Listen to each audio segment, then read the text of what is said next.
Hello बच्चों, good evening. कैसे हैं आप सब? आप लोग तो अब तैयार हो चुके होंगे नीट के पेपर के लिए, तो बिल्कुल तैयारी करते रहिए, अच्छे से रिवाइज करते रहिए। और आज का जो टेस्ट है उसका डिस्कशन स्टार्ट होने जा रहा है। टेस्ट नंबर है 59, all India full syllabus 59 test number. और सेशन स्टार्ट करने से पहले, जैसे आप सभी लोग जानते हैं कि सिंह सर का एक मिशन है कि अब पढ़ने का अधिकार सबको और डॉक्टर बनने का अधिकार सबको, तो उसी के तहत ये सब काम हो रहा है। तो स्टार्ट करते हैं क्वेश्चन नंबर 1 से फिजिक्स का डिस्कशन। चलिए, तो क्वेश्चन नंबर 1 में आप देखिए। क्वेश्चन नंबर 1 में आसान सा क्वेश्चन है। Electric field strength EM wave की क्वेश्चन में दे रखी है और हमें क्वेश्चन में निकालना है the magnitude of magnetic field. Magnitude of magnetic field निकालना है। तो आपको मालूम है जो सी होता है वो ई नॉट बाई बी नॉट होता है। तो ई नॉट बाई बी नॉट यहाँ पर रख देंगे। क्वेश्चन में मैग्नीट्यूड ऑफ मैग्नेटिक फील्ड निकालना है, बी नॉट की वैल्यू निकालना है। तो बी नॉट बराबर हो जाएगा ई नॉट बाई सी। क्वेश्चन में ई नॉट की वैल्यू गिवन है 10 की पावर 4, सी से डिवाइड करेंगे 3 इंटू 10 की पावर 8, 3.3 इंटू 10 की पावर 8। पावर ए ऊपर जाएगा माइनस हो जाएगा और प्लस 4 उसमें माइनस करेंगे तो 10 की पावर -4 आ जाएगा। 1 अपान, इसको ऐसे लिख सकते हैं 1/3.3 इंटू 10 की पावर -4। इसको सॉल्व करेंगे तो ये जीरो करेंगे, 100 करेंगे, लगभग आ जाएगा ये वैल्यू 3 इंटू 10 की पावर, इसको अगर हम लोग सॉल्व करेंगे तो ये हो जाएगा 0.3 इंटू 10 की पावर -4, यानी 3 इंटू 10 की पावर -5। तो राइट आंसर हो जाएगा 4। ठीक है, पॉइंट हटा देंगे ना, यहाँ से हटाएंगे तो अगर इसको हटाएंगे तो 3 पॉइंट लगभग 3 इंटू 10 की पावर -5। तो राइट आंसर 4 आएगा। हाँ, ये क्वेश्चन अच्छा है भाई। देखो इसको कैसे किया जाता है। जब भी ऐसे क्वेश्चन आपको दिखे तो कंजर्वेशन ऑफ मैकेनिकल एनर्जी लगाइए। तो इस जगह पर एक मास है स्मॉल एम और इसका मास है एम नॉट, और हमको निकालना है क्वेश्चन में एस्केप स्पीड ऑफ पार्टिकल। तो इस पार्टिकल को एम नॉट को यहाँ से एस्केप कराना है, इसकी स्पीड कितनी होगी। कंजर्वेशन ऑफ मैकेनिकल एनर्जी लगाते हैं, इस जगह पर पूछा गया है।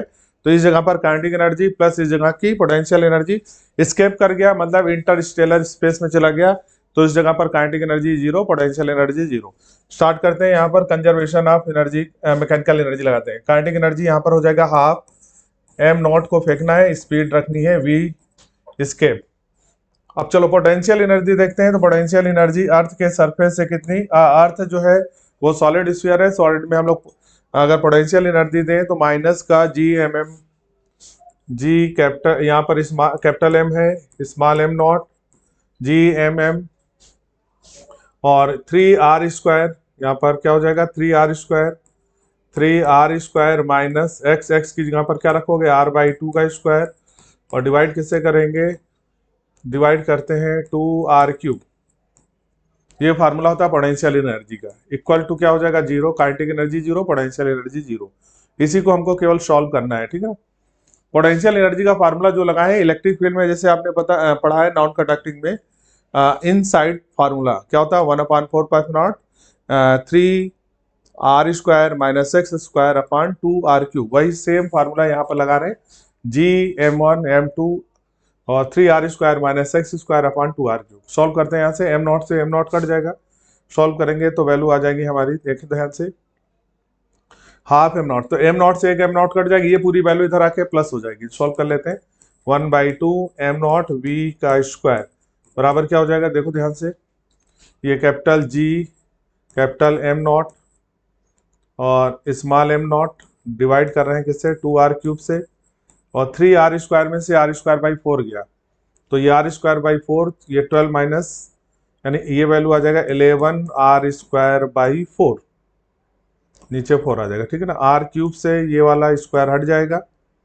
और एम नॉट से ये एम नॉट से एक एम नॉट इधर कट जाएगा, ये हमारे पास 2 है, 2 से 2 कैंसिल हो जाएगा। v का वैल्यू निकालना है, v बराबर हो जाएगा ये 11/4 capital G capital M not by R, और ये पूरी वैल्यू अंडर रूट में आएगी, आंसर नंबर 4 हो जाएगा। यहाँ पर m जो दिया है वो m नॉट होना चाहिए था, क्योंकि क्वेश्चन में यहाँ पर फिगर में m नॉट लिखा है, तो यहाँ m नॉट होना चाहिए, capital M not. Question number 3 को देखते हैं। Slope of position time graph. Slope का मतलब, पोजीशन टाइम ग्राफ मतलब ये अगर हम लोग इसको x माने, ये टाइम, इसका स्लोप निकालना है। तो पोजीशन टाइम ग्राफ का स्लोप, स्लोप को मतलब डिफरेंशिएशन बोलते हैं। पोजीशन टाइम का मतलब हो गया dx/dt। इसी को क्या बोलते हैं? Slope. Slope of xt graph, इसी को क्या बोलते हैं? Position time graph. और आपको मालूम है dx/dt की वैल्यू किसके बराबर होता है? Change in velocity. क्वेश्चन में वेलोसिटी दिया, आंसर लगाएंगे सेकंड। ठीक है, क्वेश्चन नंबर 4 करते हैं। Two wire made of the same material are equal length but their radii are in the, radius का रेशियो यहाँ पर दे रखा 1:2। तो क्वेश्चन में रेडियस का R1 R2, रेडियस स्मॉल लिखे, R1/R2 का वैल्यू क्वेश्चन में 1:2 है। ऑन स्ट्रेचिंग, क्वेश्चन में देखो ध्यान से, अगर वायर को स्ट्रेच करेंगे तो आपको मालूम है resistance directly proportional to L square, inversely proportional to area का square, inversely proportional to R को पावर 4। अब क्वेश्चन में टेंशन सेम है यानी फोर्स सेम है, हमको क्वेश्चन में बताना है फ्रीक्वेंसी। अच्छा, ये रेडियस का फार्मूला नहीं है, हमको फ्रीक्वेंसी निकालना है, फंडामेंटल फ्रीक्वेंसी। तो फ्रीक्वेंसी क्या होती है भाई? वायर में फ्रीक्वेंसी 1/2L √T/μ। क्वेश्चन में टेंशन सेम है, म्यू को हम लोग ऐसे लिख सकते हैं, म्यू होता है मास पर यूनिट लेंथ, और मास पर यूनिट लेंथ को हम लोग लिखते हैं वॉल्यूम, वॉल्यूम मतलब एरिया इंटू लेंथ, और डेंसिटी डिवाइडेड बाई लेंथ। ठीक है, मास बराबर क्या होता है? वॉल्यूम इंटू डेंसिटी, वॉल्यूम को हम लोग एरिया इंटू लेंथ लिख सकते हैं, एल से एल कट जाएगा तो म्यू की जगह पर हम लोग लिख सकते हैं 1/2L √T। म्यू की जगह हम लोग लिखेंगे ए, एरिया लिखेंगे πr² इंटू डेंसिटी। तो ये हमारी फ्रीक्वेंसी का फार्मूला बना। यानी फ्रीक्वेंसी अगर R² को बाहर करें तो ये R² बाहर आके 1/r हो जाएगा, यानी इनवर्सली प्रोपोर्शनल टू रेडियस। तो frequency inversely proportional to radius, तो फ्रीक्वेंसी का रेशियो बताना है, रेशियो ऑफ फ्रीक्वेंसी बराबर हो जाएगा R2/R1। R1/R2 का 1/2 दिया है तो 2:1, तो राइट आंसर हो जाएगा 2:1। अगला क्वेश्चन है क्वेश्चन नंबर 5। हाँ, ये भी क्वेश्चन अच्छा है। यहाँ पर देखो ध्यान से, यहाँ पर डिस्क है, डिस्क का मोमेंट ऑफ इनर्शिया इस वाली लाइन के अबाउट निकालना है। ठीक है ना, तो आप इसका ICM पे लिखना है, तो ICM तो पहले इस वाले का निकालो, पहले वाले डिस्क का मोमेंट ऑफ इनर्शिया निकालो, और दूसरे वाले डिस्क का मोमेंट ऑफ इनर्शिया B पे निकालना है। तो पहले वाले का कितना हो जाएगा? डिस्क है mr²/2, तो सिस्टम का टोटल मोमेंट ऑफ इनर्शिया निकालना है। तो इस जो डिस्क है इसका मोमेंट ऑफ इनर्शिया होता है ½ mr²। ये तो हो गया पहली वाली डिस्क का मोमेंट ऑफ इनर्शिया। अब दूसरे वाले डिस्क का मोमेंट ऑफ इनर्शिया इस पे लिखना है, तो पैरेलल एक्सिस थ्योरम बनाएंगे, इस वाले का मोमेंट ऑफ इनर्शिया लिखो प्लस mr² जोड़ देंगे, तो यहाँ पर 1/2 mr² जोड़ेंगे कितना? प्लस m, और दूरी ये कितना हो जाएगी? ये r है, ये r है, 2r हो जाएगा, प्लस m और दूरी हो जाएगा 2r का स्क्वायर। ठीक है ना, इसको सॉल्व करते हैं। चलो इसको सॉल्व करेंगे तो ये वैल्यू कितनी आ जाएगी? ½ mr² प्लस ये 4 हो गया और 8 हो गया, 9 mr², 9 mr²/2, तो ये वैल्यू हो जाएगा 10 mr²/2, आंसर आएगा 5 mr², तो आंसर हो जाएगा 4।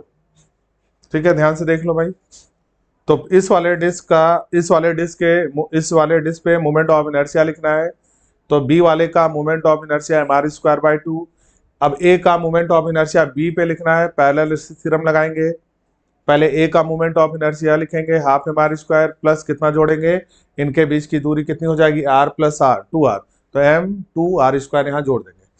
चलिए अगला क्वेश्चन करते हैं, क्वेश्चन नंबर 6।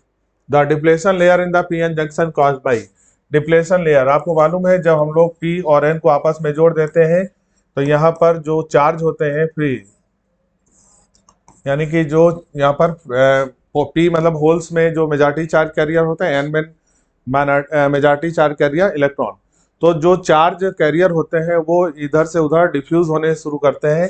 इसके कारण यहाँ पर क्या होता है, ये अगर होल्स हैं मेजॉरिटी चार्ज कैरियर और इधर क्या होते हैं इलेक्ट्रॉन, दोनों क्या होते हैं, ये होल्स N की तरफ जाता है और इलेक्ट्रॉन P की तरफ जाता है, तो इधर क्या बन जाता है, यहाँ पर धीरे धीरे चार्ज जो है एक्युमुलेट होने जाते हैं, और इस साइड में नेगेटिव चार्ज एक्युमुलेट होता है और इधर क्या होता है पॉजिटिव, और यहाँ पर बन जाता है डिप्लेशन लेयर। तो ये depletion layer due to diffusion of charge carrier के कारण होता है।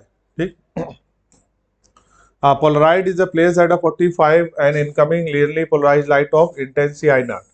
ये एक पोलराइड है, यहाँ से एक लाइट आएगी और कैसी उसकी इंटेंसिटी है, ये पोलराइड है और place at 45 to an incoming linearly polarize light of intensity I not. यहाँ से जो लाइट आ रही है उसकी इंटेंसिटी इन्होंने दे रखा है आई नॉट, ये इंटेंसिटी आई नॉट है, 45 पे है। तो हमें बताना है नाउ द, यहाँ से क्या हो गया, polaroid is place at 45 to an incoming linearly polarize light of intensity I not. Now the intensity of light passing through the polaroid after polarization, और ये कितने एंगल पे रखा है 45, यानी इसका पोलराइजेशन एंगल क्वेश्चन में कितना है 45। तो यहाँ पर इंटेंसिटी लिखना है आई डैश बराबर क्या हो जाएगा, तो ये लिखेंगे आई नॉट कास स्क्वायर 5। तो आई नॉट की वैल्यू आई नॉट कर दिया, कास की वैल्यू 45, कॉस 45 का वैल्यू 1/√2, आंसर आ जाएगा 1/2। तो I not by 2 right answer इसका होगा सेकंड। तो 7th में जो आंसर आ रहा है वो सेकंड आ जाएगा। Question number 8, simple pendulum time period T1, the point of suspension is now move upward. तो टी का सिंपल पेंडुलम का टाइम पीरियड T बराबर 2π√L/g होता है। अब केवल क्वेश्चन में जी के फॉर्म में देखें, जी को चेक करना है। अब इन्होंने बोला कि अपवर्ड मूव कर रहा है, इक्वेशन दे रखा y बराबर kt, डिफ्रेंशिएट करेंगे वेलोसिटी dy/dt, ये हो जाएगा हमारा k। यानी यहाँ पर अगर एक्सेशन देखें तो एक्सेशन की वैल्यू क्या हो जाएगी, यहाँ पर देखो dy ये कांस्टेंट है तो एक्सेशन क्या आएगा 0, यानी यहाँ पर क्वेश्चन में एक्सेशन 0 है, यानी एक्सेशन नहीं है। और अगर एक्सेशन नहीं है तो इसका मतलब टाइम का रेशियो दोनों के लिए क्या हो जाएगा, सेम हो जाएगा। टाइम पीरियड क्या हो जाएगा, यानी कि जो जी इफेक्टिव यहाँ पर हम लोग लिखेंगे, वहां पर एक्सेशन अगर बॉडी ऊपर जा रही है तो यहाँ पर एक्सेशन क्या करते, अगर कोई बॉडी ऊपर की जा रही है तो उसमें हम लोग जी की वैल्यू क्या करते, ऐड कर देते। तो जी प्लस ए में ए की वैल्यू अगर हम लोग 0 कर दें तो टाइम पीरियड की वैल्यू चेंज नहीं होगी, मतलब T1 और T2 की वैल्यू सेम रहेगी, क्योंकि ये जो इक्वेशन दे रखा है ना y बराबर kt, इस इक्वेशन के अकॉर्डिंग बॉडी ऊपर की ओर जा रहा है। तो बॉडी जब ऊपर की ओर जा रहा है तो उसका एक्सेशन देखेंगे, और एक्सेशन कितना आ रहा है 0, इसका मतलब कि वो कांस्टेंट वेलोसिटी से ऊपर जा रहा है। तो अगर कांस्टेंट वेलोसिटी से कोई सिस्टम ऊपर जाएगा और उसके अंदर कोई टाइम सिंपल पेंडुलम रखा होगा तो उसके टाइम पीरियड में कोई फर्क नहीं आएगा। फर्क तब आता है जब यहाँ पर इक्वेशन में एक्सेशन की वैल्यू आ जाती, तो जी प्लस ए करते और ए की वैल्यू आने से यहाँ पर जो जी इफेक्टिव है वो चेंज हो जाता, तो टाइम पीरियड चेंज हो जाता। तो आंसर हो जाएगा 1:1। Question number 9, to determine the surface tension of water. तो सरफेस टेंशन निकालना है, किसका यूज करते हैं, स्फीरोमीटर का यूज किया जाता है।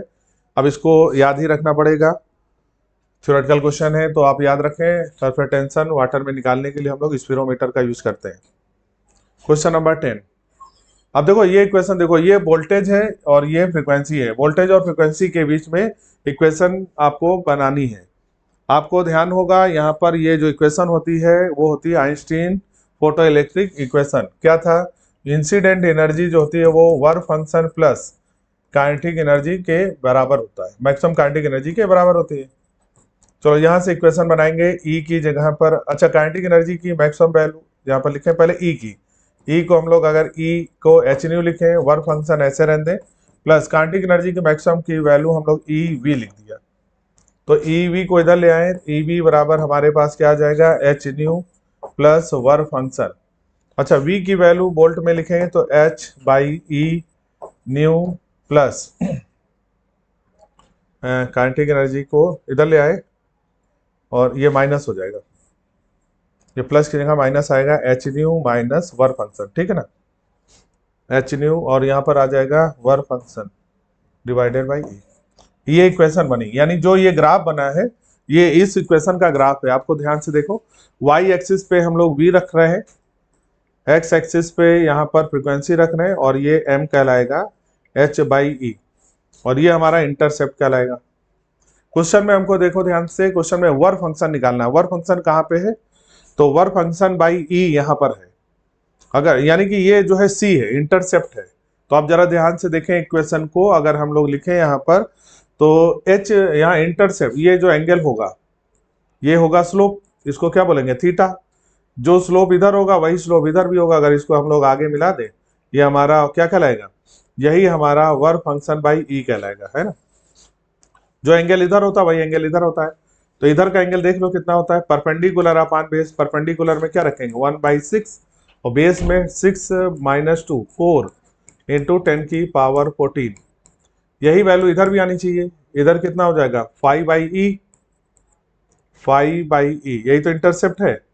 तो 5/e और डिवाइड किससे करेंगे, यहां से यहां तक की वैल्यू कितनी है, 2। तो ये वैल्यू हो जाएगा 2 इंटू 10⁻14। फ्रीक्वेंसी की वैल्यू दे रखा है 10⁻14 में। ये 14 से 14 कैंसिल हो जाएगा, 2 से ये वैल्यू कैंसिल हो जाएगा, है ना। हमको इंटर से बता, अच्छा ये पूरी वैल्यू इंटरसेप्ट है, यही वर्क फंक्शन है, तो ये पूरी वैल्यू कैसे लिख लें, यही तो इंटरसेप्ट है और इसी को क्या बोलेंगे यहाँ पर वर्क फंक्शन। हमें क्वेश्चन में ये वाली वैल्यू निकालनी है। इंटरसेप्ट अगर हम निकाल लें तो आंसर आ जाएगा। इंटरसेप्ट की वैल्यू देखो ध्यान से कैसे निकालेंगे, ये वैल्यू आ गई हमारी सी, इधर की वैल्यू क्या कहलाएगी, सी। इंटरसेप्ट डिवाइड किससे करेंगे, यहाँ से 0 से 2 से, तो ये वैल्यू 2 से ये 4 कट जाएगा और इसको कट करेंगे तो सी की वैल्यू आ जाएगा 0.8। जो इंटरसेप्ट है वो 0.8 के बराबर हो जाएगा, ठीक। तो ऑप्शन इलेक्ट्रॉन वोल्ट में है तो वी से ई से मल्टीप्लाई कर देंगे, यहाँ पर ई भी तो था। फिर से देख लो भाई, ये क्या क्या कर रहे हैं क्वेश्चन में, यहाँ पर हम लोग क्या करेंगे कि इस इक्वेशन को बनाएंगे y बराबर mx प्लस सी। क्वेश्चन में हम लोग ये एंगल निकालने स्लोप का, स्लोप यहाँ से देखें परपेंडिकुलर अपान बेस, तो यही स्लोप इधर भी होगा। और ये जो वैल्यू है ये हमारी क्या है, इंटरसेप्ट। इंटरसेप्ट की वैल्यू कितनी आई, 5/e, ठीक है ना। तो यहाँ से स्लोप निकाल लो, इधर का स्लोप क्या हो जाएगा, देखो 1.6 डिवाइड किससे करेंगे, यहाँ से 2 से 6 यानी 4 इंटू और 10⁻14 यहाँ रखना है। ये आ गया स्लोप। इधर का स्लोप देखो परपेंडिकुलर क्या हो जाएगा, 5/e, और ये वैल्यू कितना आ जाएगा, 2 इंटू 10⁻14। 10⁻14 से 10⁻14 कैंसिल हो गया, 2 से ये वैल्यू कैंसिल हो गया, 2 से पॉइंट ये कट जाएगा, पॉइंट ई इधर चला जाएगा, तो 5 का वैल्यू 0.8 ही आ जाएगा। तो आंसर हो जाएगा 0.8 इलेक्ट्रॉन वोल्ट, ठीक। चलिए अगला करते हैं question number 11। A capacitor of capacity C is connected to a cell of V volt. Now dielectric slab of dielectric constant ER is inserted in it keeping cell connected. अच्छा, अगर cell connected है तो इसका मतलब आप जरूर ध्यान रखेंगे कि पोटेंशियल की वैल्यू कांस्टेंट रहेगी, पोटेंशियल कांस्टेंट रहेगा, ठीक। अगर सेल कनेक्टेड है तो पोटेंशियल कांस्टेंट, अगर सेल हटा दिया तो चार्ज कांस्टेंट। दो कॉन्सेप्ट पे याद रखें। अगर सेल कनेक्टेड है तो V कांस्टेंट होगा, सेल हटा देंगे तो Q कांस्टेंट होगा। तो V कांस्टेंट हो गया। अगर V कांस्टेंट है, देखो डाइलेक्ट्रिक जब भी डाला जाएगा कैपेसिटर के प्लेटों पे बीच में, जब भी डाइलेक्ट्रिक डालेंगे C का वैल्यू बढ़ जाएगा। तो C डैश का वैल्यू कितने टाइम्स बढ़ेगा, जितना डाइलेक्ट्रिक डाला गया, कितना डाला गया, एप्सिलॉन नॉट, तो इतने टाइम्स बढ़ जाएगा। तो C की वैल्यू इंक्रीज करती हमेशा, चाहे बैटरी लगी हो चाहे बैटरी हटा दी गई हो। ये कॉन्सेप्ट ध्यान रखना, कैपेसिटेंस की वैल्यू डाइलेक्ट्रिक मिलाने पे हमेशा बढ़ेगा। वो कंडीशन चाहे बैटरी कनेक्टेड हो चाहे बैटरी को डिसकनेक्ट कर दें, तो C की वैल्यू तो बढ़नी है। तो पहला तो आंसर गलत हो गया, डिक्रीज दिया है। अच्छा, बैटरी कनेक्टेड है तो यानी वोल्टेज कांस्टेंट होगा, तो potential difference between plate decrease, ये गलत हो गया, कांस्टेंट होगा। यहाँ पर कैपेसिटेंस क्या होना चाहिए, इंक्रीज होना चाहिए, और वोल्टेज क्या होना चाहिए, कांस्टेंट होना चाहिए। राइट आंसर इसका ये होगा। Charge store will be decrease. Charge देखो Q बराबर क्या होता है, Q बराबर CV, तो Q डैश बराबर C dash into V। V constant है, C की वैल्यू बढ़ रही, यानी चार्ज की वैल्यू बढ़ेगी। यहाँ बोला है डिक्रीज हो रहा, गलत हो गया। यहाँ क्या होना चाहिए, इंक्रीज होना चाहिए, इंक्रीज होना चाहिए, तो ये भी गलत हो गया। तो पहला गलत, दूसरा गलत, अब चौथा देख रहे हैं। Charge store will be increase, तो चार्ज क्या होगा, इंक्रीज होगा, आंसर नंबर 4 होगा, ठीक है। तो बैटरी का डिसकनेक्टेड और कनेक्टेड फॉर्म में क्वेश्चन जरूर आता है, नीट में तैयार करके जाना। डाइलेक्ट्रिक मिलाने पे कैपेसिटर की वैल्यू बढ़ेगी, चाहे वो डिसकनेक्टेड हो बैटरी चाहे कनेक्टेड हो।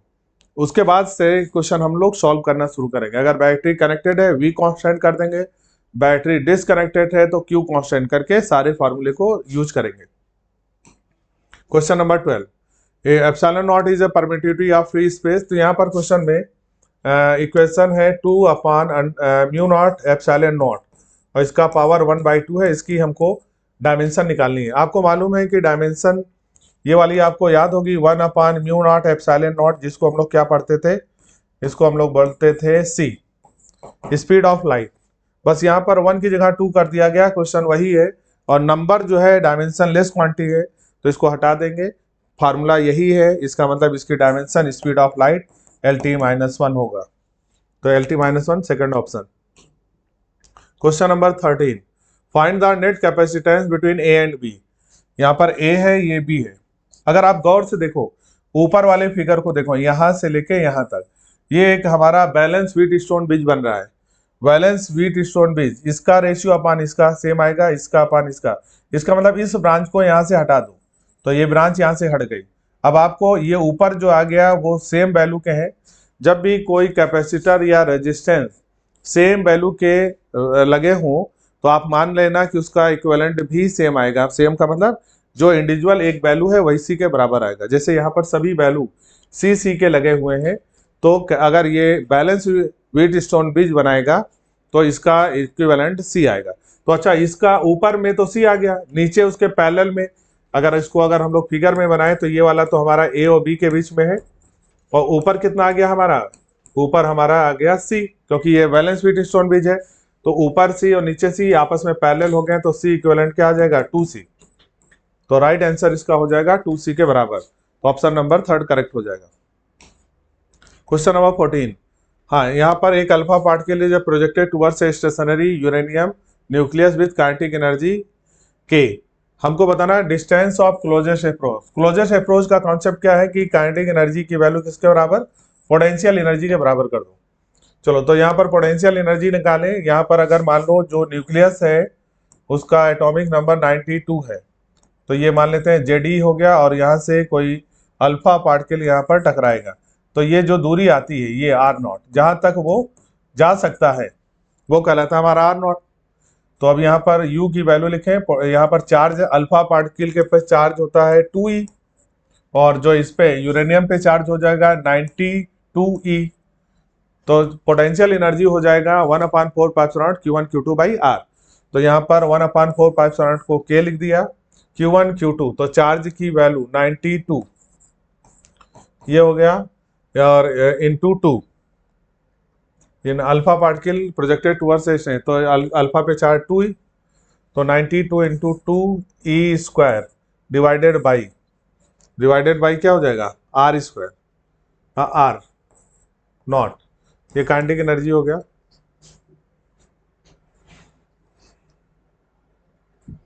हमें क्वेश्चन में R0 की वैल्यू निकालना है।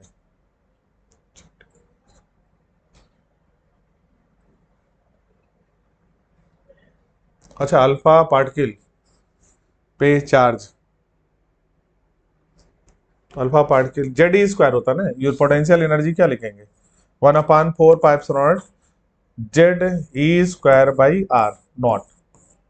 ठीक है, तो R0 को इधर लेते जाए, R0 बराबर 1/4 जेड की जगह पर रख दें, न्यूक्लियस कितना है 92, और E² बाई क्या लिखेंगे R0 की जगह पर अब क्या आ गया, काइनेटिक एनर्जी। ये फार्मूला बन गया। तो यहाँ पर जब भी क्लोजेस्ट अप्रोच पूछा जाए तो उस जगह पर काइनेटिक एनर्जी की वैल्यू पोटेंशियल एनर्जी के बराबर कर देना है। काइनेटिक एनर्जी बराबर हो गया पोटेंशियल एनर्जी निकालते हैं, फार्मूला बनता है K Z² बाई R0। ठीक है ना, R0 को इधर ले गए तो काइनेटिक एनर्जी नीचे आ गई। K मतलब 1/4, Z मतलब एटॉमिक नंबर कितना है 92, और चार्ज क्या लिखेंगे E² डिवाइड किससे करेंगे, यहाँ पर K से, तो आंसर आ जाएगा 92 Ke² by K। Answer number second, तो 14 का आंसर जो आ रहा है वो हम लोग का सेकंड आंसर आएगा। Question number 15, electric field at a point. Electric field की वैल्यू क्वेश्चन में दे रखा है, पोटेंशियल निकालना है, और पोटेंशियल जो है ओरिजिन पे 2 के बराबर है, तो पोटेंशियल 1 पे बताना है। इलेक्ट्रिक फील्ड बराबर होता है माइनस का dV बाई dr। हमें क्वेश्चन में dV की वैल्यू निकालना है, dV बराबर हो जाएगा E minus E dr। Integration करना होगा, ठीक है ना। चलो इंटीग्रेशन करते हैं क्वेश्चन में, और लिमिट रखनी पड़ेगी कहाँ से, पोटेंशियल 0 पे है कितना 2, और किस जगह पर पूछा गया है 1 पे। चलो यहाँ पर लिमिट रखेंगे इलेक्ट्रिक फील्ड की 111, पोटेंशियल हमको बताना है एट 11 यानी 0 से 1 के लिए। चलो यहाँ पर इंटीग्रेट करते हैं क्वेश्चन में, माइनस साइन ऐसे रहने देते हैं, इंटीग्रेशन करते हैं। इलेक्ट्रिक फील्ड की वैल्यू है 2x plus Y square. X को हम लोग इंटीग्रेट करेंगे विद रिस्पेक्ट टू इसको इंटीग्रेट करेंगे dx से, प्लस वाई स्क्वायर को इंटीग्रेट करेंगे with respect to Y. Limit दोनों में हमको कहाँ से रखना है, 0 से 1 के लिए। चलो वैल्यू शुरू करते हैं, यहाँ पर रखना माइनस ऐसे रहने दें, 2x का इंटीग्रेशन करेंगे तो ये हो जाएगा 2x स्क्वायर डिवाइडेड बाई 2, और यहाँ पर प्लस करेंगे प्लस वाई स्क्वायर का इंटीग्रेशन करेंगे तो वाई क्यूब बाई 3। लिमिट अगर हम लोग यहाँ पर देखें तो 0 से 1 रखना है और 2 से 2 कट गया, ठीक है ना।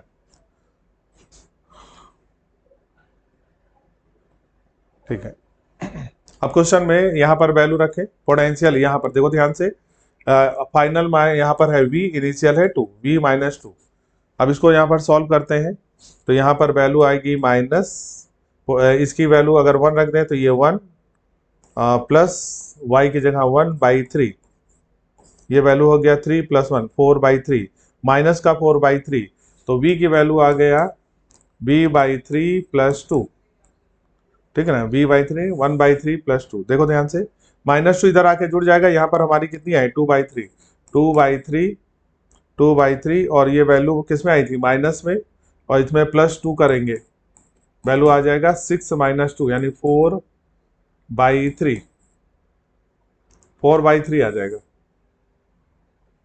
ठीक है, 3 से, हाँ 4/3 आ जाएगा इसका आंसर। फिर से देख लो भाई कहीं गड़बड़ तो नहीं हो रहा।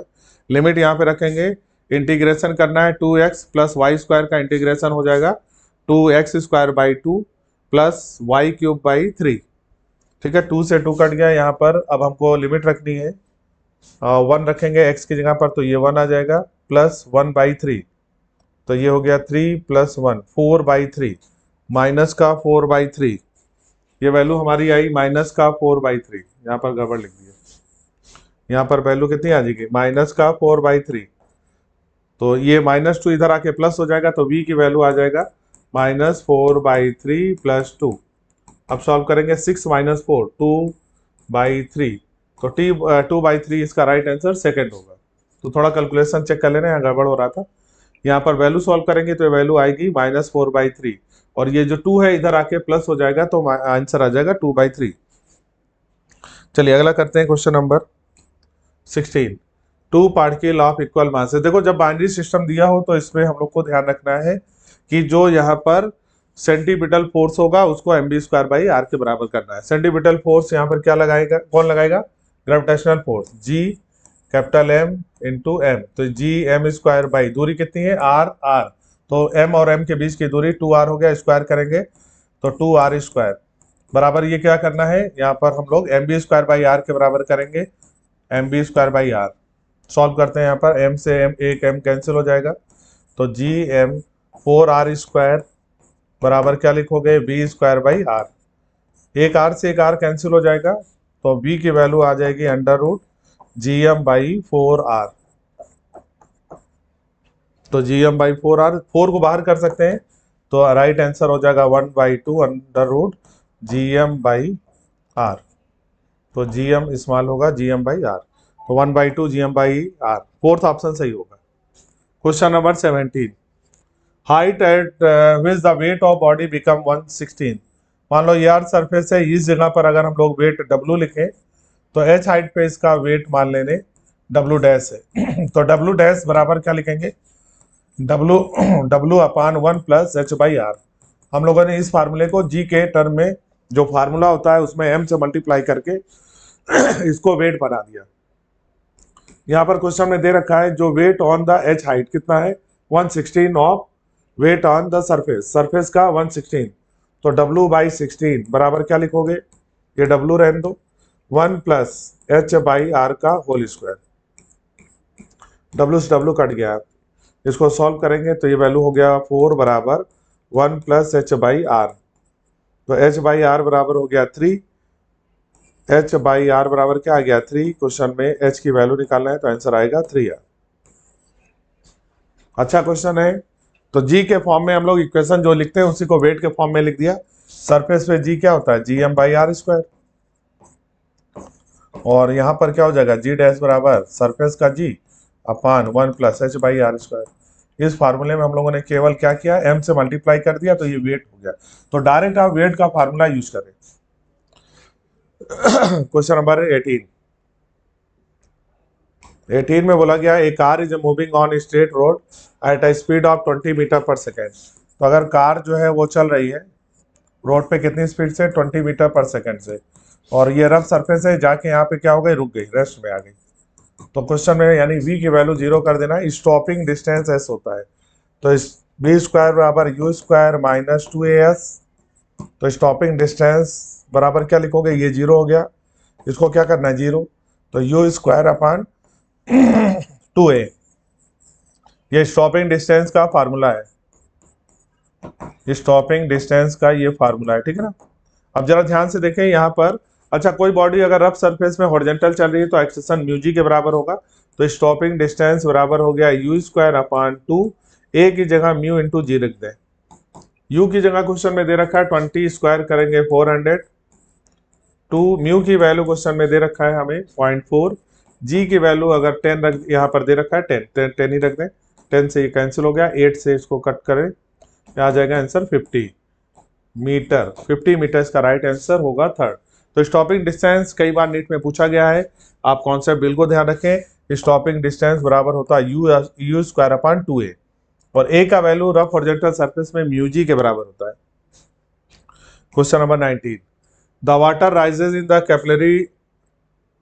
Capillary to height of 10 centimeter. देखो जो हाइट होता है कैपिलरी ट्यूब में वो 2t अपान r रो जी के बराबर होता है। क्वेश्चन में हमको निकालना क्या है, रेडियस। तो कैपिलरी ट्यूब का रेडियस r बराबर क्या लिखेंगे 2t अपान h रो जी। क्वेश्चन में सरफेस टेंशन की वैल्यू गिवन है 73 इंटू 10 की पावर माइनस 3, डिवाइड करेंगे किससे, h से। h की वैल्यू क्वेश्चन में 10 सेंटीमीटर है, 0.1 हो जाएगा। रो की वैल्यू क्वेश्चन में दे रखा है 10 की पावर 3, और जी की वैल्यू 9.8 करेंगे, ठीक है ना। चलो सॉल्व करते हैं। अगर इसको देखें तो ये लगभग हो जाएगा 150, डिवाइड करेंगे 10 से 15, लगभग 15 ये हो जाएगा। और ये 1 की पावर, ये 10 की पावर माइनस 3 है, इसको हटाएंगे 10 की पावर 2 ऊपर जाएगा, तो ये वैल्यू माइनस हो जाएगा, 10 की पावर माइनस 5 हो जाएगा, 10 की पावर 5 हो जाएगा, यानी ये लगभग 150, ये हो गया 150, और डिवाइड करेंगे 98, यानी 10 अगर इसको मान लेते तो ये हो जाएगा हमारा 150 इंटू 10 की power minus 6। Near about answer check करते हैं, और ये वैल्यू जो आ रही है वो हमारी मीटर में आएगी। सॉल्व करेंगे तो 0.15 हो जाएगा हमारा। मीटर वाली वैल्यू को अगर लिखें ये हो गया हमारा 10 की पावर माइनस 3 मीटर, ठीक है ना। सेंटीमीटर करेंगे तो 100 से मल्टीप्लाई करेंगे, तो वो 100 से करेंगे तो ये आ जाएगा आंसर 0.015 सेंटीमीटर। तो 0.015 सेंटीमीटर राइट आंसर सेकंड। तो मीटर को सेंटीमीटर में बदल देना है। क्वेश्चन नंबर 20 देखें, एरोप्लेन ऑफ मास 3 इंटू 10 की power 4 and total wing area 120 meter square is level flight at some height, the difference in pressure between the upper and lower surface. तो जो pressure का difference होता है delta P, वो किसके बराबर लिखते हैं, फोर्स अपॉन एरिया। अब प्रेशर डिफरेंस क्वेश्चन में दे रखा है, निकालना है। तो फोर्स की वैल्यू, एरोप्लेन का फोर्स इस पे लिखेंगे mg, एरिया की वैल्यू क्वेश्चन में a दे रखा है, m की वैल्यू क्वेश्चन में गिवन है, ये 3 इंटू 10 की पावर 14, 10 की पावर 4 है। g की वैल्यू हम लोग 10 रख दें, डिवाइड किससे करेंगे, एरिया क्वेश्चन में 120, तो केवल कैलकुलेशन करना था इसमें, तो आंसर आ जाएगा 1/4 यानी 0.25 इंटू 10 की पावर 4, ठीक है ना। इसको बोलेंगे पास्कल। अब ये वैल्यू लिखे सकते हैं इसको, अगर इसको सॉल्व करेंगे तो ये वैल्यू क्या आ जाएगी, किलो पास्कल में बोला है, तो इसको 10 की पावर 3 कर लो, तो ये हो गया 2.5 इंटू 10 की पावर 3, और इसको लिखेंगे किलो पास्कल। तो 2.5 इसका राइट आंसर होगा किलो पास्कल में। Question number 21, a ball of mass 0.5 kilogram is tied to one end. देखो अगर किसी बॉल को किसी वर्टिकल सर्किल का क्वेश्चन है, लोएस्ट पे जो वेलोसिटी होती है वर्टिकल सर्किल में, क्वेश्चन में 1 meter rotated vertical circle, find the minimum speed. So minimum speed का फार्मूला का एट द लोएस्ट पॉइंट, तो मिनिमम स्पीड लोएस्ट पॉइंट पे √5 g r के बराबर होता है, और हाईएस्ट पॉइंट पे अगर देखा जाए तो ये g r के बराबर होता है। ध्यान रखेंगे मिड पॉइंट पे √3 g r के बराबर होता है। लोएस्ट पॉइंट पे पूछा है तो ये फार्मूला लगा देंगे लोएस्ट पॉइंट पे वेलोसिटी की वैल्यू, तो v बराबर √5 g r। क्वेश्चन में वैल्यू रख देते हैं, केवल वैल्यू रखनी थी 5g की वैल्यू 9.8, r की वैल्यू 1, तो ये हो जाएगा लगभग 50 यानी कि 49, तो लगभग ये वैल्यू आ रहा है 49 यानी कि value 7 metre per second. Right answer होगा थर्ड, तो थर्ड आंसर हो जाएगा। तो वर्टिकल सर्किल में जब भी मिनिमम वेलोसिटी का क्वेश्चन हो तो आप समझ जाना कि जस्ट क्लोज द लूप वाला क्वेश्चन लगाएंगे। तो जस्ट क्लोज द या मिनिमम वैल्यू पूछा जाए तो आप लोअर वेलोसिटी √5gl या √5gr, यहाँ पर मिड पे √3gr और हाईएस्ट पे √gr होता है। और अगर फोर्स की बात करें तो यहाँ पर होता है 6 mg, 3 mg और टेंशन की वैल्यू 0 हो जाती है। क्वेश्चन नंबर 22, पोटेंशियल एनर्जी यहाँ पर दे रखी है, टोटल मैकेनिकल एनर्जी दे रखी है, मैक्सिमम स्पीड निकालना है। देखो मैक्सिमम स्पीड का मतलब हुआ मैक्सिमम काइनेटिक एनर्जी जब होगी तब स्पीड मैक्सिमम होगी, और मैक्सिमम अगर काइनेटिक एनर्जी होगी तो पोटेंशियल एनर्जी मिनिमम रखेंगे। तो पहले हम लोग इस इक्वेशन से पोटेंशियल एनर्जी की मिनिमम वैल्यू निकालें। पोटेंशियल एनर्जी को डिफ्रेंशिएट करते हैं 2 बार, d2y/dx²। अगर ये ग्रेटर देन 0 हो जाएगा तो ये वैल्यू हमारी क्या आ जाती है, पोटेंशियल एनर्जी हमारी, यानी ये स्टेबल हो जाएगा। ये इक्विलिब्रियम कैसा बनता है, स्टेबल इक्विलिब्रियम। स्टेबल इक्विलिब्रियम के लिए मतलब हुआ पोटेंशियल एनर्जी कैसी होती है, मिनिमम। इसका मतलब हमको ये वैल्यू ग्रेटर देन 0 के बराबर करनी है। तो 2 बार डिफ्रेंशिएट करें, अगर ये वैल्यू ग्रेटर देन 0 हो जाएगा तो पोटेंशियल एनर्जी मिनिमम आएगी। 2 बार डिफ्रेंशिएट करें तो du/dx, पहली बार डिफ्रेंशिएट कर रहे हैं, वैल्यू आ जाएगा x की पावर 4 ऊपर है तो 4 आगे आ गया, x की पावर 3 डिवाइड बाई 4 माइनस यहाँ पर x²/2 है 2x/2, ठीक है ना।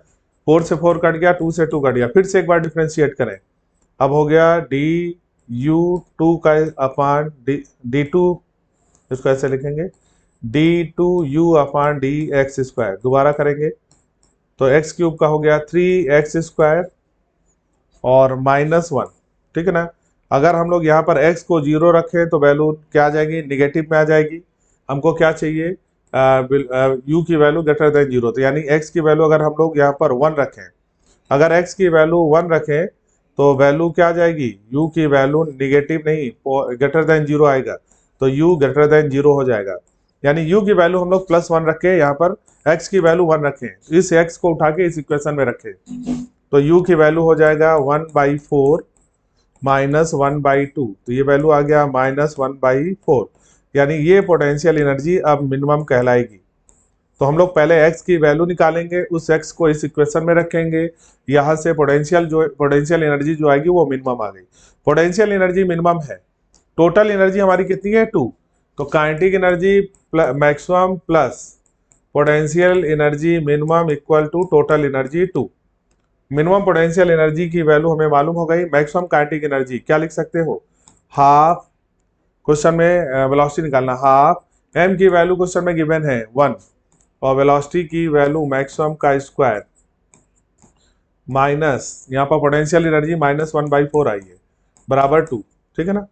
तो अब जरा सॉल्व करेंगे इसको, तो ये वैल्यू इधर चला जाएगा, तो v मैक्स बराबर क्या आ जाएगा भाई, तो 2 + 1/4, तो ये वैल्यू आ गया 2 + 1/4 और यहाँ पर 2 नीचे है तो 4 2 कितना हो जाएगा 8 + 1 9/2, 9/2, 2 से 2 कैंसिल हो जाएगा, नहीं 9/4, तो ये कट जाएगा 2 आएगा, 9/2 आ जाएगा, तो Vm का स्क्वायर बराबर आ गया 9/2, तो Vm की वैल्यू हो जाएगा √9/4 की जगह पर क्या आ जाएगा, और 9/√2, तो 9/√2 इसका राइट आंसर होगा। √9 को हम लोग क्या लिखेंगे 3, तो 3/√2, तो 3/√2 इसका राइट आंसर होगा, सेकेंड ऑप्शन। तो इक्वेशन पोटेंशियल एनर्जी का दिया है, सबसे पहले मिनिमम वैल्यू निकालेंगे, मिनिमम के लिए डिफरेंशिएट 2 बार करेंगे, और अगर ये डिफरेंशिएशन की वैल्यू ग्रेटर देन 0 होगा इसका मतलब स्टेबल इक्विलिब्रियम, स्टेबल का मतलब हो गया पोटेंशियल एनर्जी मिनिमम। तो मिनिमम के लिए हमें क्या चाहिए कि 2 बार डिफरेंशिएट करेंगे, अगर वो वैल्यू ग्रेटर देन 0 हो जाएगा यानी पॉजिटिव में है तो इसका मतलब पोटेंशियल एनर्जी मिनिमम आएगी। क्वेश्चन नंबर है 23, which of the following is elastomer. तो इलास्टोमर एनसीईआरटी में 2 एग्जाम्पल दिया है, रबर और कौन सा दिया है रबर और क्लाइड।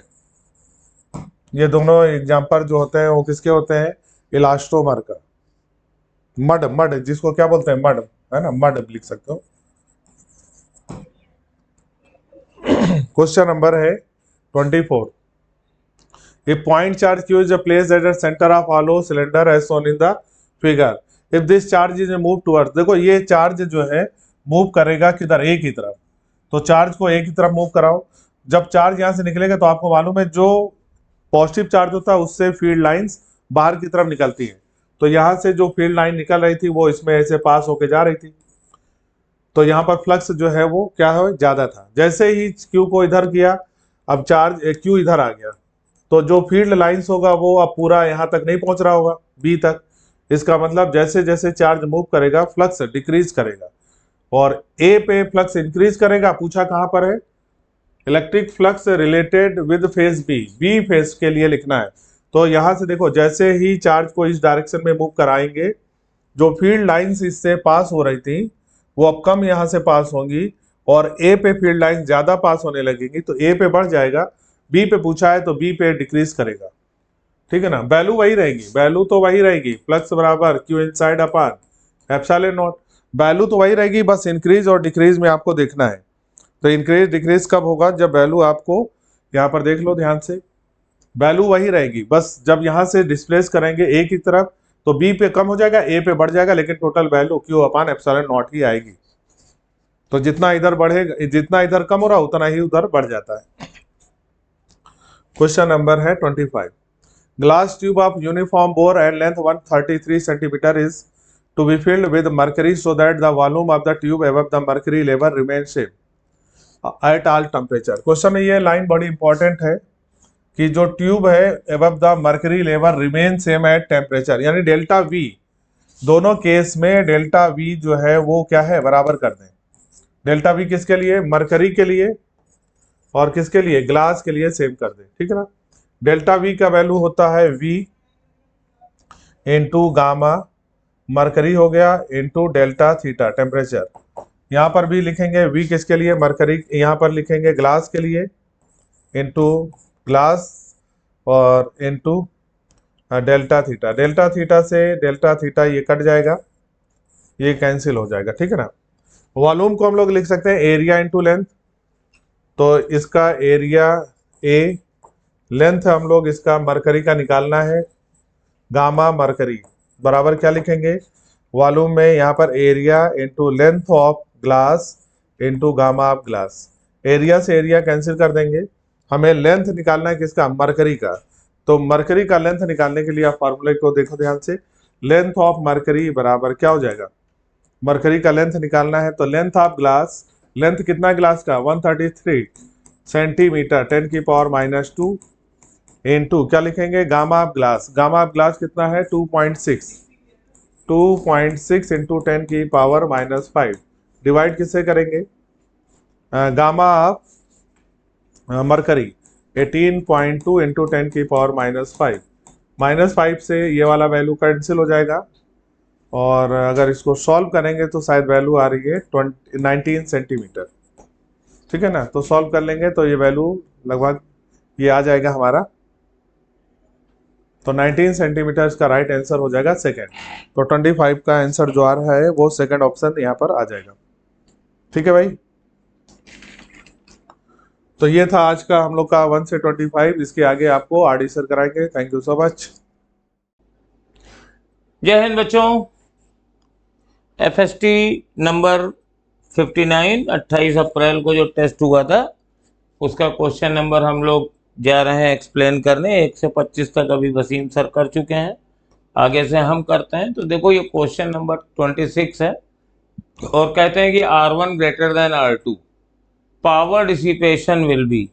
पूछ रहा है किस में ज़्यादा होगा या दोनों में बराबर होगा, ये जीरो होगा। तो देखो बहुत सिंपल सा है, इन दोनों में पोटेंशियल तो बराबर ही है, दोनों पैरेलल में लगे हुए हैं ना। तो R1 and R2 are parallel, और पैरेलल होने से क्या होगा कि दोनों में वोल्टेज सेम होगा। तो P1 is equal to V square upon R1 और P2 is equal to V square upon R2। अब देखो ये R1 ज़्यादा है तो P1 कम होगा, P2 ज़्यादा होगा तो P2 ग्रेटर देन P1। तो सेकेंड आंसर इसका आ जाएगा, पैरेलल में जिसका रेजिस्टेंस ज़्यादा होता है उसमें वोल्टेज पावर ज़्यादा कंज्यूम कम होती है। अब आज का पेपर बहुत इजी था, देखो बिल्कुल सिंपल है। अब ये इक्वी कॉन्वेक्स लेंस है। इक्वी कॉन्वेक्स लेंस का मतलब है कि दोनों रेडियस ऑफ कर्वेचर R1 और R2 दोनों 40 सेंटीमीटर हैं। तो R1 इज इक्वल टू 40 और R2 भी 40 सेंटीमीटर, और रिफ्रैक्टिव इंडेक्स भी दिया गया है। तो इसको अगर मैं नीट एस्पिरेंट्स होता तो मुझे मालूम है, और मैंने आपको भी कई बार बताया है कि अगर रिफ्रैक्टिव इंडेक्स बराबर हो और दोनों रेडियस ऑफ कर्वेचर सेम हो 1.5, तो R1 और R2 जितना होता है वही फोकल लेंथ होती है। तो इसको तो एक पक्का नीट एस्पिरेंट्स जिसने तैयारी की है कायदे से देख के बता देगा कि फोकल लेंथ 40 सेंटीमीटर होने वाली है। और वैसे अगर आपको ये नहीं मालूम था तो आप फार्मूला भी लगा सकते हैं, lens makers formula 1.5 minus 1 upon R1, ये प्लस था, माइनस 1 अपॉन माइनस 40, और जब इसको सिंप्लीफाई करेंगे तब भी आंसर 40 सेंटीमीटर ही आना है। क्वेश्चन नंबर 28 में ये एक नेटवर्क है और इसमें हमें इक्विवेलेंट रेजिस्टेंस निकालना है, और किसके बीच में निकालना है, P और Q के बीच में। तो ये P है, ये Q है, करंट आएगी। तो देखिए इसमें सिमेट्री का यूज करना, देखिए अगर हम यहां से देखें तो 2R 2R R R और ये 2R 2R है, तो इसका मतलब है कि ये दोनों पोर्शन बेकार हो जाएंगे, इनसे कोई करंट नहीं जानी है। एक्चुअली ये व्हीट स्टोन ब्रिज का एक्सटेंशन भी है कि 2R 2R R R ये बराबर है और ये बराबर है, तो ये दोनों करंट्स बेकार हो जाएंगी रेजिस्टेंस, इनसे कोई करंट नहीं जानी है। या फिर सिमेट्री देख लिया करिए, ऐसे मिलाया this upon this, this upon this, ये बराबर हैं अगर तो ये बेकार हो जाएंगे। तो ये बचा सीरीज में 4R और ये भी सीरीज में 4R। तो ये सर्किट कैसा बना देख लीजिए। सर्किट मेरे पास बना इस टाइप का, ये ऊपर 4R और नीचे 2R और ये फिर 4R, और ये सब बेटा पैरेलल में है। तो आप कॉम्बिनेशन ले लीजिए, 1 अपॉन R इक्विवेलेंट बराबर 1 अपॉन 4R, 1 अपॉन 4R और प्लस 1 अपॉन 2R। तो कितना आएगा, 4RR। तो ये आ जाएगा R plus R plus 2R। तो R इक्विवेलेंट हमारा निकल चुका है 4, इसको उल्टा कर देंगे 4RR upon 2R plus 2R, और भी सिंप्लीफाई कर सकते हैं 2RR upon R plus R। तो कोई आंसर दिया है, ये पहला वाला आंसर दिया हुआ है, यही आंसर है। तो बहुत सिंपल है, बस इसमें खास चीज ये थी कि ये जो है ना, ये दोनों रेजिस्टेंस बेकार हो जाएंगे बिकॉज ऑफ सिमेट्री। उसके बाद रेस्ट तो 3 वायर्स हैं, ये 4R, ये 2R, ये 4R, पैरेलल कॉम्बिनेशन है इसका, और इसमें कोई भी परेशानी नहीं होती है। अब देखिए यहाँ पे बड़ा आज का पेपर ये समझिए कि 2023 के पैटर्न पर है। तो फ्रिंज विड्थ क्या होती है, बीटा बराबर डी लैम्डा अपॉन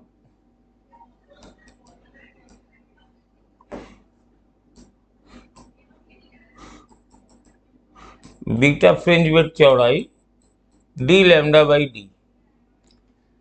अब कहते हैं फ्रिंज विड्थ सेम रहनी चाहिए, तो डी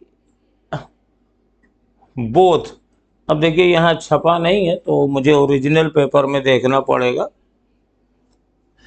पहला है both lambda and D R double, यहाँ लैम्डा नहीं छपा था, तो अगर दोनों को डबल कर देंगे तो ये 4 टाइम्स हो जाएगी, और डी को डबल करेंगे, ये ऊपर है ये नीचे है, तो ये भी डबल हुई ये भी डबल हुई, 2 से 2 कट गया, तो इसमें सेम रहेगी। तो सेकंड वन इज आंसर। इसको करें तो डी को डबल किया, इसको आधा किया, तो 4 टाइम्स हो जाएगी, और lambda is doubled but D is halved, तो भी 4 टाइम्स हो जाएगी, ये डबल हुआ ये आधी हो गई। तो इसका ऑप्शन सेकंड है। ये इतना ही इजी क्वेश्चन था। ये इसको जरा देख लीजिए। पहले देखिए दिया क्या है, रिलेटिव परमेबिलिटी दी गई है 1.000022 और ससेप्टिबिलिटी पूछ रहे, तो इसका फॉर्मूला होता है रिलेटिव परमेबिलिटी और ससेप्टिबिलिटी का 1 plus susceptibility is equal to mu R होता है, तो ससेप्टिबिलिटी बराबर म्यू आर माइनस 1, तो इसमें से 1 माइनस कर दीजिए, ससेप्टिबिलिटी मिल जाएगी।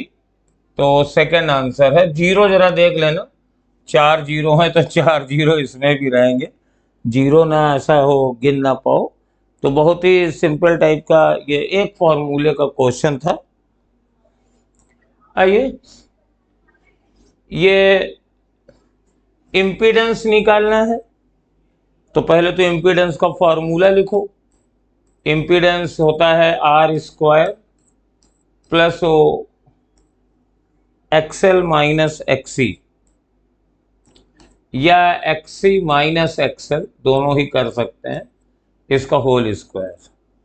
अब देखो हमारे पास ये दिया हुआ है 230 वोल्ट 50 हर्ट्ज, तो सर्किट की ओमेगा निकाल सकते हैं क्या? हाँ बिल्कुल, ओमेगा बराबर हो जाएगा 2 पाई एफ इंटू ओमेगा, ये होगा तो 2 पाई और फ्रीक्वेंसी 50 है, तो ये 100 पाई हो गया। अब एक्सएल भी निकाल लीजिए, ओमेगा एल तो 100 पाई और एल की वैल्यू आ जाएगी, ये एल की वैल्यू दी है 20 अपॉन पाई, तो ये शायद पाई से पाई कट जाएगा, तो 2000 आ गया, 2000 ओम।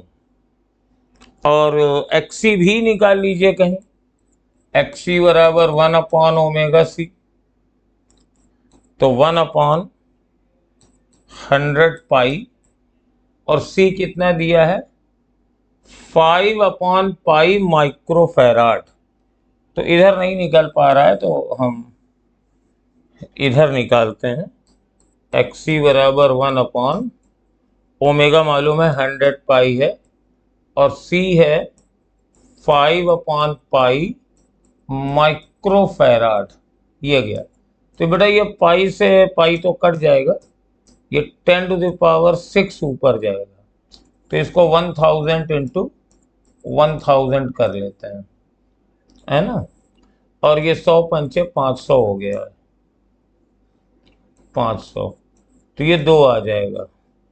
तो ये भी बेटा 2000 आ गया। तो ये तो बड़ा मजा आ गया, आर स्क्वायर बचा खाली। और क्योंकि यहाँ तो जब दोनों की वैल्यू 2000 रखोगे, इसका मतलब ये सर्किट रेजोनेंस में है, तो ये कट जाएगा। तो आर स्क्वायर बराबर 50 का स्क्वायर, तो 50 ओम इसका आंसर आ गया। 50 ओम, रिएक्टेंस, इम्पीडेंस, ये सब ओम में होते हैं, और इसी फार्मूले का यूज करवाया था।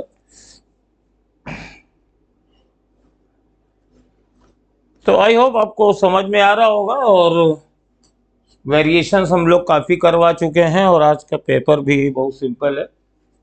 ए वेव इज ट्रेवलिंग, जब कोई बढ़िया क्वेश्चन आएगा तो उसमें वेरिएशंस भी करेंगे। बाकी इन सब के वेरिएशंस आपको हम लोग बता चुके हैं प्रीवियस पेपर में। अब ये एक वेव की इक्वेशन दी हुई है, और angular wave number of the wave निकालना है। तो बेटा ये जो एक्स का कोफिशिएंट होता है, ये एंगुलर वेव नंबर होता है 2π/λ।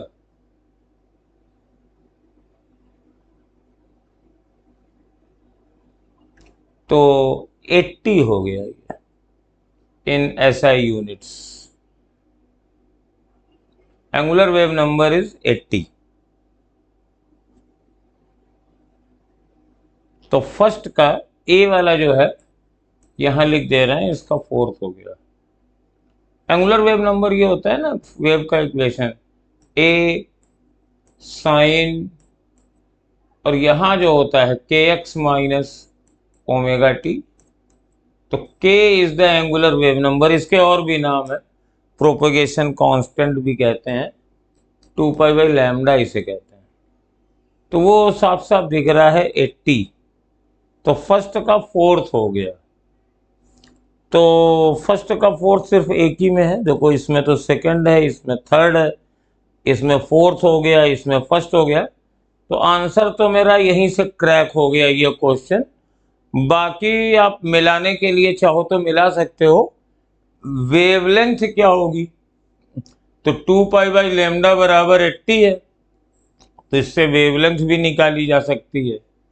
और ये ओमेगा है, तो ओमेगा की वैल्यू 3 है, तो 3 बराबर 2πf कर देंगे, तो फ्रीक्वेंसी भी निकल आएगी। और displacement y of the wave at x is equal to 30 and time t is equal to 20। तो यहाँ 30 रख दीजिए, यहाँ 20 रख दीजिए, और उससे कैलकुलेट करके डिस्प्लेसमेंट भी निकाला जा सकता है। तो आप निकालना चाहें तो घर में बैठ के निकाल लीजिए, लेकिन अगर ये नीट का पेपर आता है तो मेरा पहले को चेक करके ही आंसर मिल चुका था, क्योंकि किसी और में ए के साथ फोर्थ वाला नहीं था। नीट में भी आपको यही करना है, फिर घर आके बाकी मिला लेना, वहां करके चले आना, क्योंकि वहां टाइम भी बड़ा इंपॉर्टेंट रहता है। अब ये देखिए, ये एक मैकेनिक्स का क्वेश्चन है।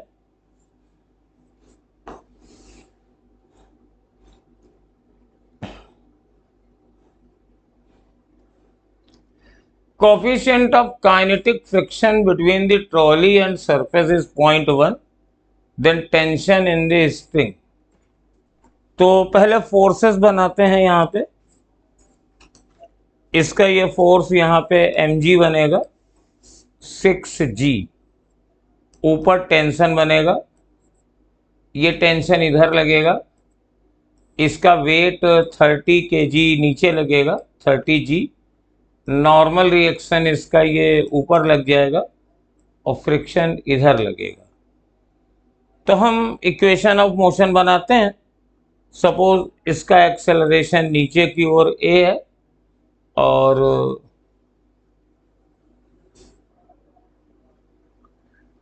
और इसका एक्सेलरेशन इधर a है। अब इक्वेशन ऑफ मोशन लिखिए।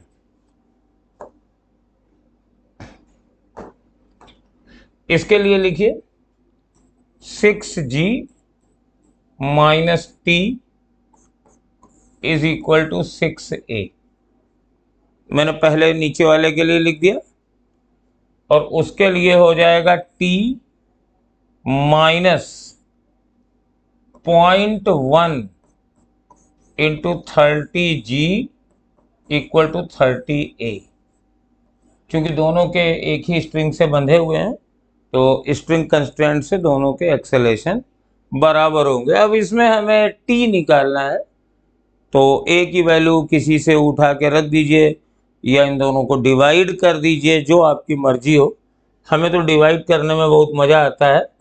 तो 60 माइनस टी, 6 इंटू जी हमने कर दिया, और T upon 30, T minus 30, 0.1 into 3 और ये 10 है, इज इक्वल टू 6 अपॉन 30, और इसको काट के हम बराबर कर देंगे, ये 1/5 हो जाएगा। अब मल्टीप्लाई कर दो, 300, 6×7=300 minus 5t is equal to T minus 30। ये उधर जाएगा, 6t इज इक्वल टू 330। तो t बराबर, इसको 6 से डिवाइड कर देंगे, 6×5=30 और 6×5=30, तो ये 55 न्यूटन हमारे पास आंसर आया इसका। और इसको करने का शॉर्टकट वगैरह मत अपनाइएगा, क्योंकि वो वाले फार्मूले मैंने देखे हैं कि जो बच्चे ये मैकेनिक्स में शॉर्टकट याद कर लेते हैं, उसमें उनको दिक्कत हो जाती है आगे चल के। वो फार्मूले, दरअसल दिक्कत क्या होती है, वो फार्मूले भूल जाते हैं। इतने ज़्यादा फार्मूले वो याद करते हैं कि वहाँ फार्मूले में गलत लगा जाते हैं। तो फार्मूला का लोड कम से कम हो तो ज़्यादा अच्छा है। ये थर्मोडायनेमिक्स का एक क्वेश्चन है।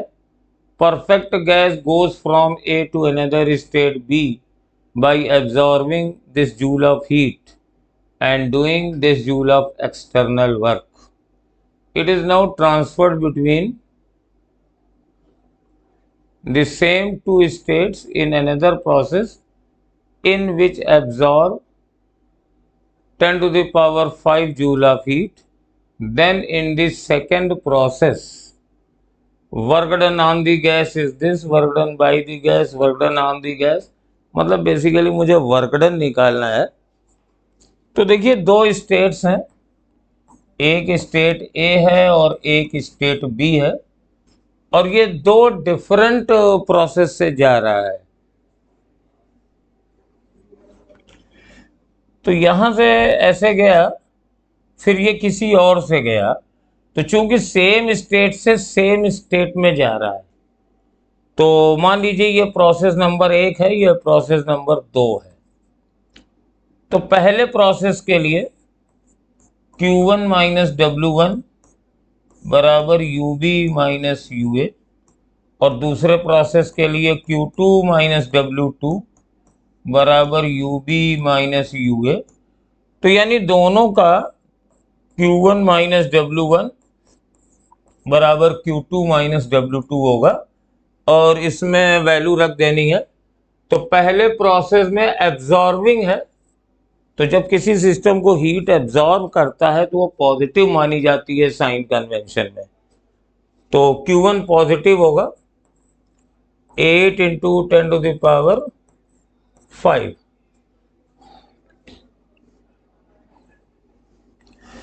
और इतने जूल का doing 6.5 into 10 to the power 5 joule of external work. तो 6.5 इंटू 10 टू द पावर 5।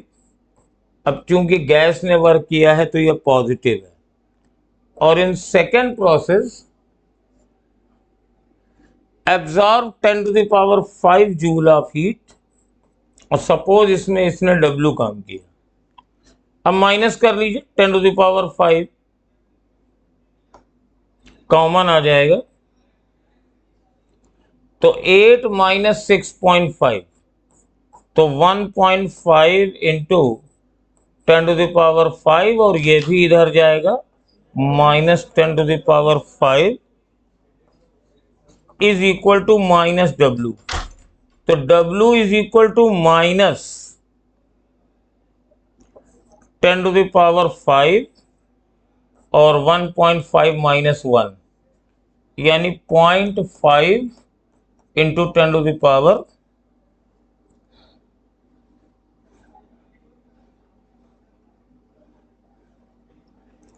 (10⁵). अब अगर मैं भूल नहीं रहा हूं तो ये पॉजिटिव है, ये पॉजिटिव है, तो ये -w है, तो यहाँ पर एक minus sign will be there, और ये हमारा अजम्पशन होता है this is work done by the gas, और ये निगेटिव आ रहा है तो work is done on the gas by system, ये हो जाएगा, फर्स्ट ऑप्शन इसका आएगा। तो यहाँ पे ये सबसे बड़ी चीज यही ध्यान देने वाली है कि हीट एब्जॉर्ब पॉजिटिव होता है, गैस ने वर्क किया तो पॉजिटिव होता है। ये फार्मूला भी हम लोग work done by the gas का ही रखते हैं, और जब दूसरे प्रोसेस में W निकाला तो वो निगेटिव आया, तो इसका मतलब है gas has been done a negative amount of work. तो निगेटिव अमाउंट ऑफ वर्क करने का मतलब क्या है, काम उसने नहीं किया है बल्कि एक्सटर्नल सराउंडिंग ने उस पर कर दिया है। तो माना था हमने work done by the gas और वो निगेटिव आ गया, इसका मतलब है it is work done on the gas हो गया है। तो ये फर्स्ट वाला ऑप्शन है, और इसमें ये बहुत ही सिंपल सी बात है, लेकिन जल्दी में बच्चे गलत करते हैं। ये देखिए, ये पोजीशन टाइम ग्राफ है, ये x है और ये t है, और ये इम्पल्स पूछ रहे हैं, इम्पल्स, ये एनसीईआरटी का ही क्वेश्चन है, इसको पहचान सको तो पहचान लो। xt ग्राफ दिया हुआ है,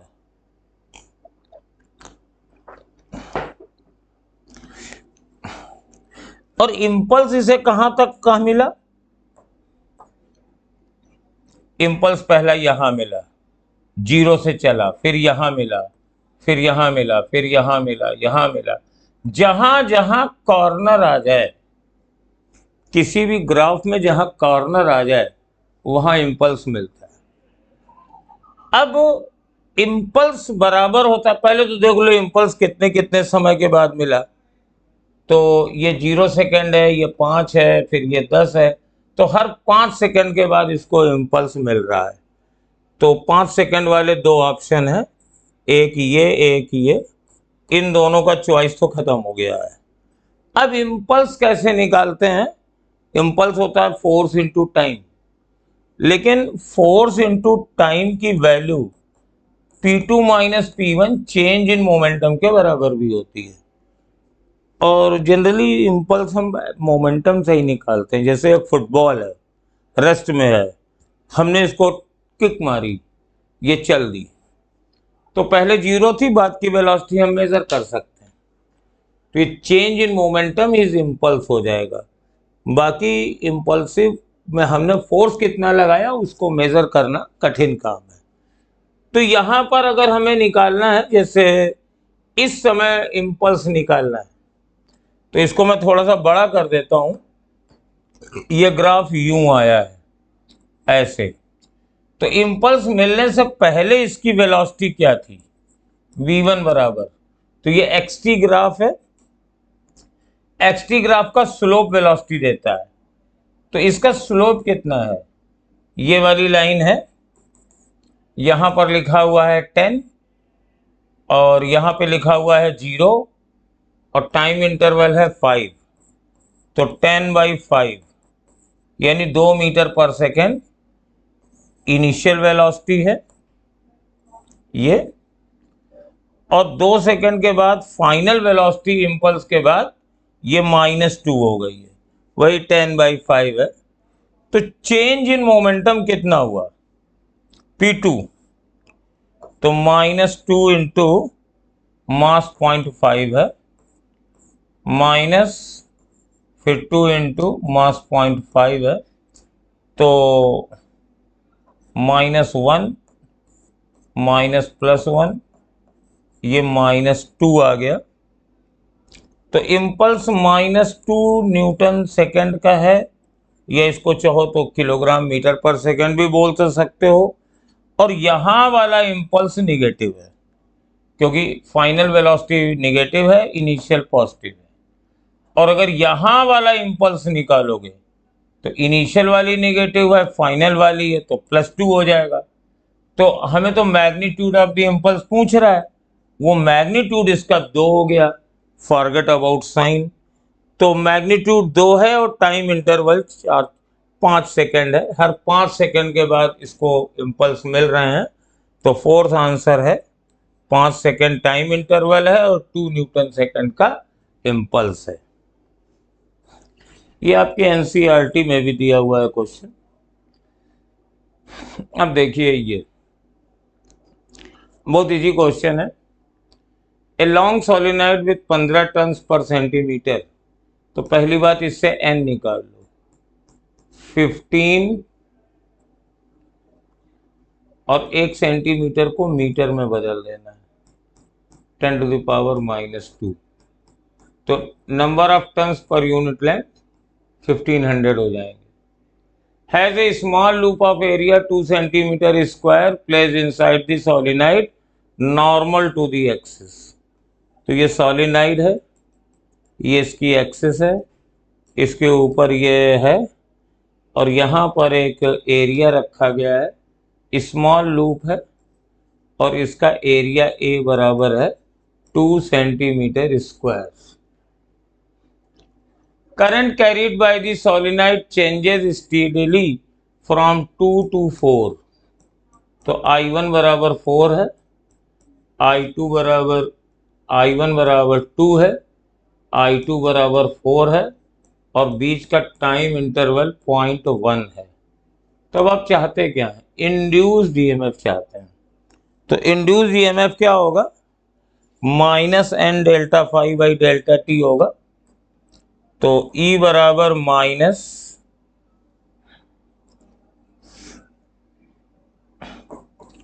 delta phi by delta T. Loop में यहाँ n, ये वाला n नहीं लिया जाएगा, ये तो सोलिनॉइड वाले टर्न है। इस लूप में टर्न दिए हैं, लूप में कोई टर्न नहीं दिए हैं, तो यहाँ n बराबर 1 होगा। यहाँ वाला जो n होता है जिसमें ईएमएफ निकालना होता है, उसके नंबर ऑफ टर्न्स होंगे, तो इसके तो सिंगल है, तो माइनस। और फ्लक्स कितना होगा? करंट बदलेगी तो क्या बदलेगी? मैग्नेटिक फील्ड बदलेगी। तो फ्लक्स की वैल्यू तो B × A होती है ना। तो area B2 minus B1 upon delta T. पहले वाली फील्ड B1 कितनी थी?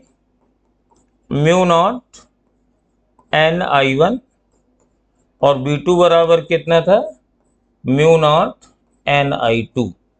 तो यहां वैल्यू रखेंगे, सबका वैल्यू रख देंगे, माइनस एरिया हो जाएगा 2 × 10⁻⁻²। डेल्टा टी वो 0.1 सेकेंड है, और B2 माइनस B1, तो μ0 n की वैल्यू 1500 आ गई थी, और I2 माइनस I1 तो 4 - 2 ये आ गया मेरे पास। तो μ0 तो है ही है, बाकी हम कैलकुलेट कर लेते हैं। ये 10⁻⁻² है, तो ये दोनों कैंसिल हो जाएंगे। ये 2 है, तो -4, 2 बचा, 2 दूनी 4,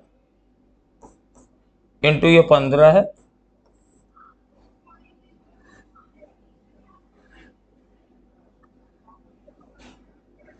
ये 0.1 है। तो ये 15 चौको 60 हो गया, और 60 अपॉन 0.1 माइनस μ0, तो ये 600 μ0 इसका आंसर आएगा। और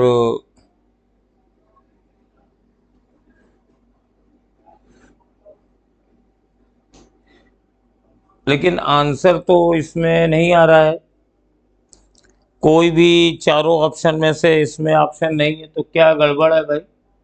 गड़बड़ है यहाँ। देखो, ये एरिया 2 सेंटीमीटर स्क्वायर है, और सेंटीमीटर स्क्वायर को मीटर स्क्वायर में बदलेंगे तो ये 10⁻⁻² नहीं होगा, 10⁻⁻4 होगा।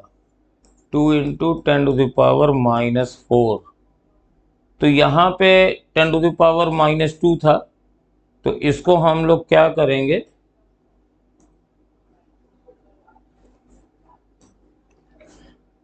टू इंटू 10⁻⁻4 करेंगे। तो ये कटने के बाद भी 10⁻⁻2 बचेगा सब में, और जब सब में बचेगा तो ये 6 म्यू नॉट के बराबर हो जाएगा। तो ये पहला ऑप्शन मेरा मैच कर रहा है। यहाँ एक छोटी सी कैलकुलेशन मिस्टेक करी गई थी। ये जो एरिया 2 सेंटीमीटर स्क्वायर था, इसको मीटर में बदला था तो 10⁻⁻4 होना था, और जब यहाँ पे 10⁻⁻2 लिया था तो आंसर नहीं, फिर सही किया तो 6 म्यू 0 आ गया है। तो ये कैलकुलेशन वाली कहानी थी। अब ये भी एनसीईआरटी का क्वेश्चन है। गीजर क्या कर रहा है, हीट कर रहा है 3 लीटर पर सेकेंड फ्रॉम 27 टू 77। तो गीजर वाटर को हीट कर रहा है। वाटर कितना है, 3 लीटर, और जरूरत पड़ी तो इसको 3 kg मान लेना, क्योंकि 1 लीटर वाटर की मास 1 kg ही होता है। और टेम्परेचर है 27 टू 77, तो डेल्टा थीटा बराबर है 77 - 27। तो 7 में से 7 गया 0, 7 में से 2 गया 50 degree Celsius. If the geyser operates on a gas burner, which is the rate of consumption of fuel if its heat of combustion is 4.0 × 10⁴ joule पर ग्राम। तो क्वेश्चन की लैंग्वेज थोड़ी सी बदली गई है। बेसिकली जैसे ये गीजर है, इसमें वाटर गर्म हो रहा है तो इसको हीट मिल रही है। तो हीट आपको कितनी चाहिए, तो 1 सेकेंड में ये 3 लीटर वाटर को हीट कर दे रहा है। तो हीट रिक्वायर्ड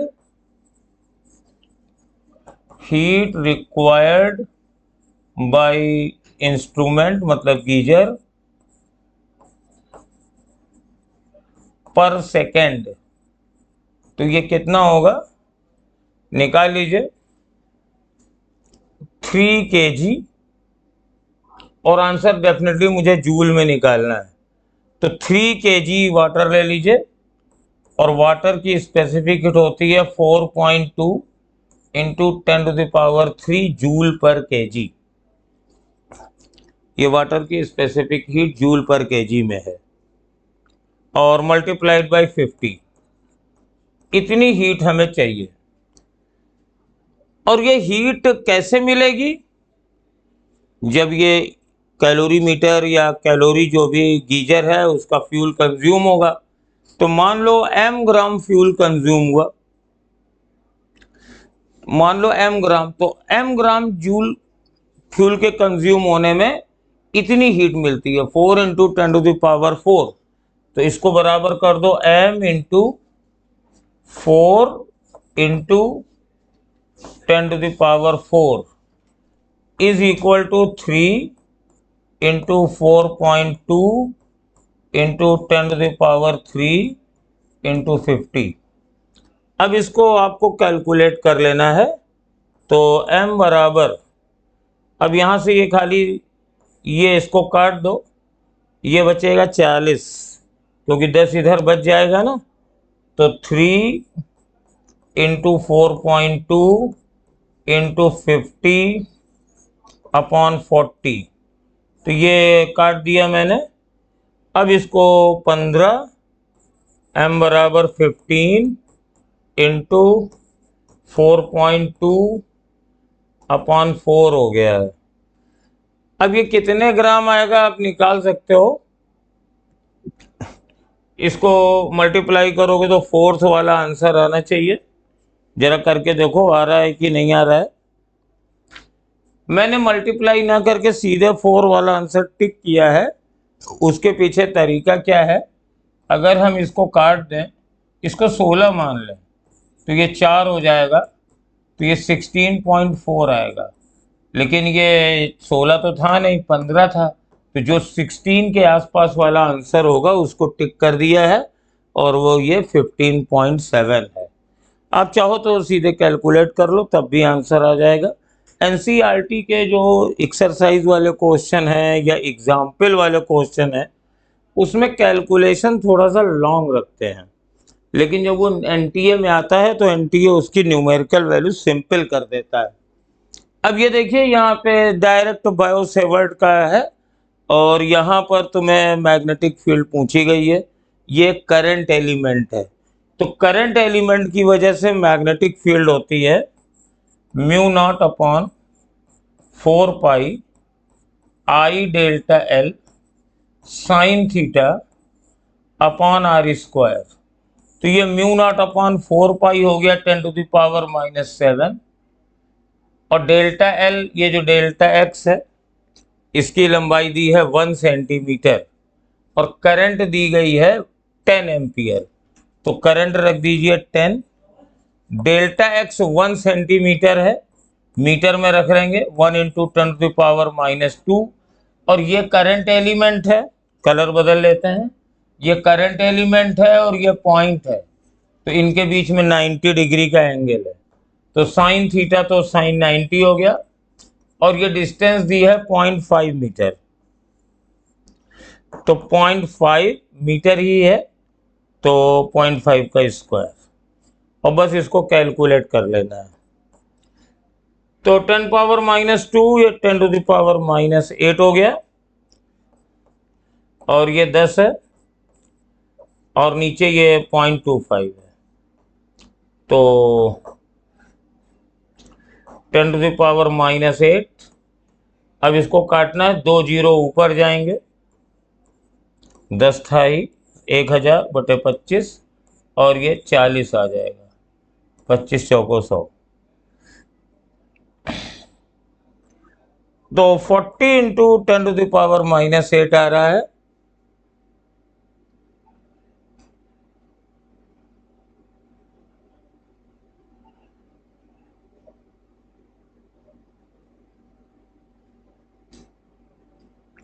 और यहाँ पे देखिए ये 10⁻⁻7 है, ये 10⁻⁻2 है, तो दिस विल बी 10⁻⁻9, तो ये -9 है।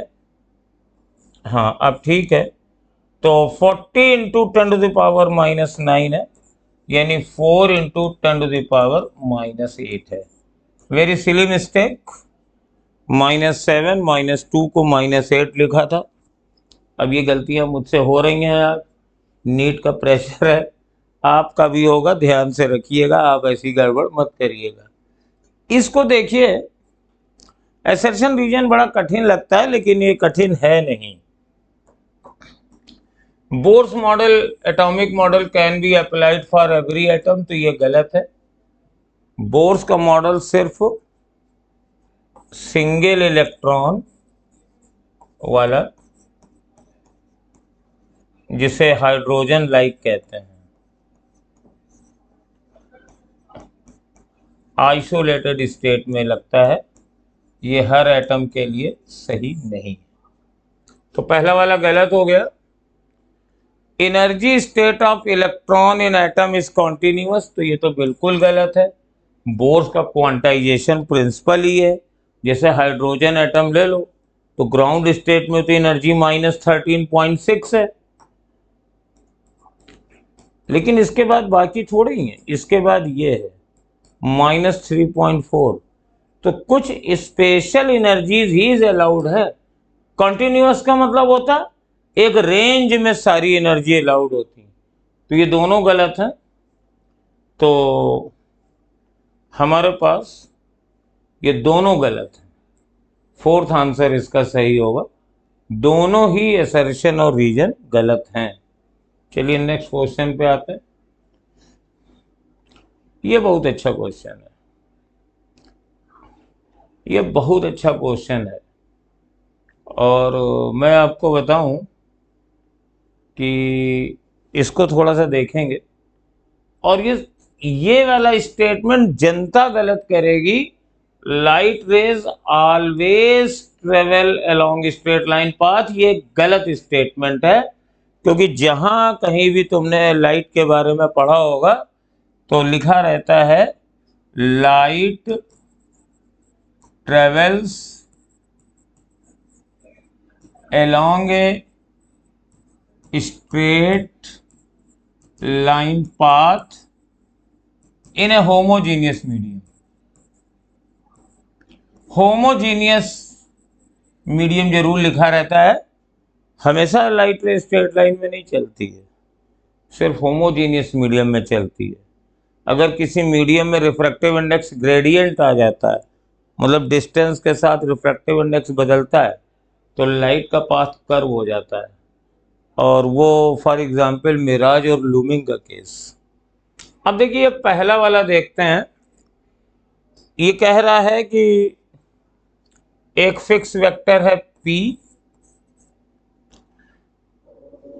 क्वेश्चन पहले ठीक से देख लीजिए। P is a fix vector. P is a fix vector का मतलब है P का मैग्नीट्यूड और डायरेक्शन दोनों फिक्स हैं, और Q नहीं फिक्स है। मॉड ऑफ 2Q बराबर P है, तो मैक्सिमम एंगल R और P में निकालना है। तो क्या इसका रहा, ये P है और सपोज इसके ऊपर मैंने ये Q वेक्टर बनाया और ये दिया हुआ है कि Q की मैग्नीट्यूड हाफ P के बराबर है, ये दिया हुआ है 2Q बराबर P। और किसी भी एंगल में मान लिया,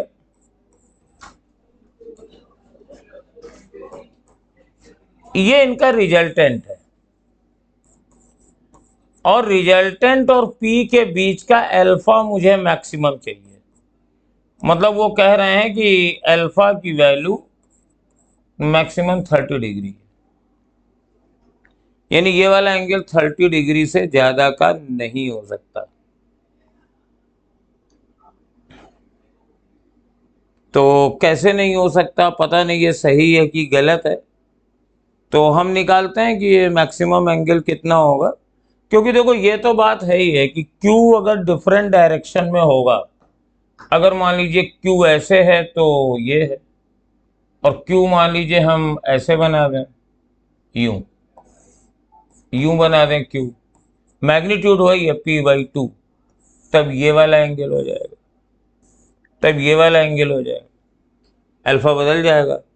तो हमें ये पता करना है कि Q P और R के बीच का एंगल मैक्सिमम कब होगा। तो अब जानते हैं कि tan अल्फा बराबर क्या होता है। tan अल्फा बराबर होता है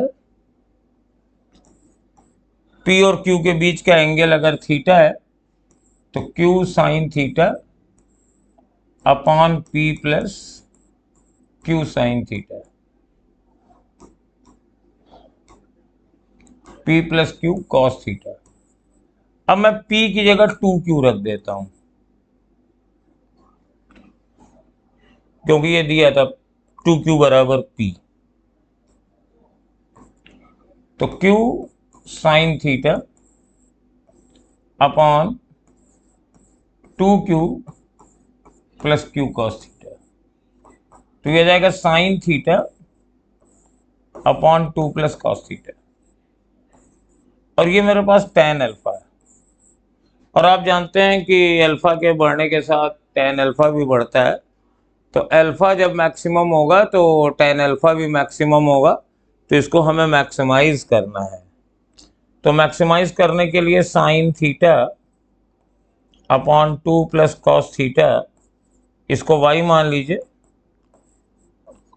और dy बाई डी थीटा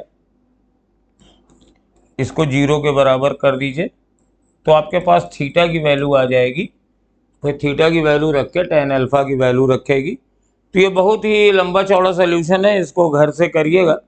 मैं इसको एक दूसरे मेथड से कर रहा हूँ, वो ज्योमेट्री मेथड है, उसको जरा ध्यान से देखिएगा।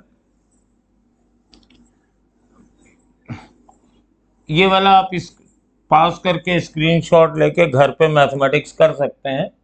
देयर इज अनदर मेथड, ये P है और जो मेरे पास Q है वो हम ऐसे भी बना सकते हैं। एक्चुअली इसको सर्किल मान करके हम इसको किसी भी डायरेक्शन में बना सकते हैं। ये ऐसे ऐसे ऐसे Q आप कई तरीके से बना सकते हैं। यहाँ पे P और Q सेम डायरेक्शन में है, यहाँ पर P और Q के बीच का एंगल ये थीटा है, तो Q की डायरेक्शन वेरी कर रही है ना, मैग्नीट्यूड हाफ P के बराबर है। तो ये ऐसे ऐसे ऐसे ऐसे ऐसे ऐसे ऐसे किसी भी डायरेक्शन में बना सकते हैं। और अगर हम रिजल्टेंट निकालेंगे तो बेटा यहाँ पे तो रिजल्टेंट 0 एंगल बना रहा है P के साथ में, यहाँ पे इतना एंगल बना रहा है, तो मैक्सिमम एंगल कब बनाएगा? जब ये ऐसे टेंजेंट जाएगा, ये 90 डिग्री होगा। इसके पहले जाएंगे, इसके पहले अगर यहाँ पे Q यहाँ बनाया तो ये कम है, इसके बाद बनाया तो भी ये कम है, तो मैक्सिमम इस सिचुएशन पे है। और ये वो केस है जिसमें ये रिजल्टेंट इस सर्किल के टेंजेंशियल है, तो यानी ये एंगल 90 है, तो ये एंगल हम अल्फा मान लेते हैं, यही तो R और P के बीच में एंगल है। तो अगर ये 90 है तो देख लीजिए ये डायगोनल हो गया, तो साइन अल्फा बराबर दिस Q अपॉन P, तो ये 1/2 हो गया, क्योंकि P की वैल्यू 2Q के बराबर है, तो अल्फा बराबर 30 डिग्री। तो इसका मतलब है कि मेरा ये स्टेटमेंट सही है। ये रिजल्ट मैंने जानबूझ के रखा है क्योंकि ये कई क्वेश्चंस में डायरेक्ट काम में आ जाएगा, और ये बहुत ही फेमस रिजल्टेंट है वेक्टर का। तो पहला वाला सही है, और assertion is true and reason is false. We will go answer number 3rd. ये रिजल्ट इंपॉर्टेंट है कि अगर एक फिक्स वेक्टर हो और दूसरे वेक्टर का मैग्नीट्यूड अगर फिक्स हो, तो ये रिजल्टेंट इसके बीच का एंगल मैक्सिमम तब होगा जब ये वाला एंगल 90 डिग्री होगा। इसको कई जगह हम लोग ऐसे शॉर्टकट यूज कर देते हैं। ये देखो सिंपल है, ये मीटर ब्रिज है, एक्सपेरिमेंट का क्वेश्चन है, ये 55 ओम है, ये R ओम है, और ये 20 सेंटीमीटर है। तो व्हीट स्टोन का प्रिंसिपल हम लोग जानते ही हैं, 55 अपॉन R बराबर 20, अगर ये पूरा 100 है तो ये 80, तो ये कट जाएगा, ये 4, R is equal to 220 ohm. Experiment की औकात यही होती है, बहुत ज़्यादा कठिन क्वेश्चन नहीं आते हैं, बस खाली डरा रखा है, एक्सपेरिमेंट जोड़ दिए हैं। A conducting wire is stretched to increase length by 2%, what is the percentage change in its resistance?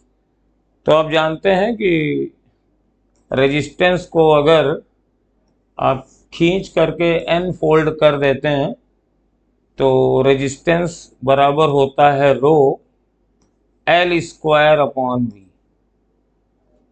अब ये फॉर्मूला कहाँ से आया आप जानते ही हैं, रेजिस्टेंस होता है R बराबर रो L अपॉन A, और ये मान लीजिए हमारे पास वायर था, ये A है, ये L है।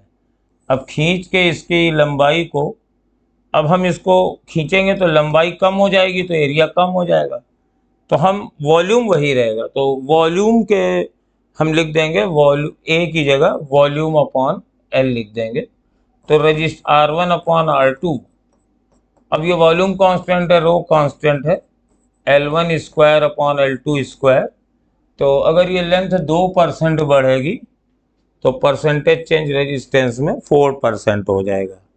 ये एक सिंपल सा है, ये जब कम होता है तो ऐसे कर लेते हैं, और अगर मान लीजिए ये 10% होता, 20% होता, ये क्वेश्चन होता है कि resistance length is increased by 20%,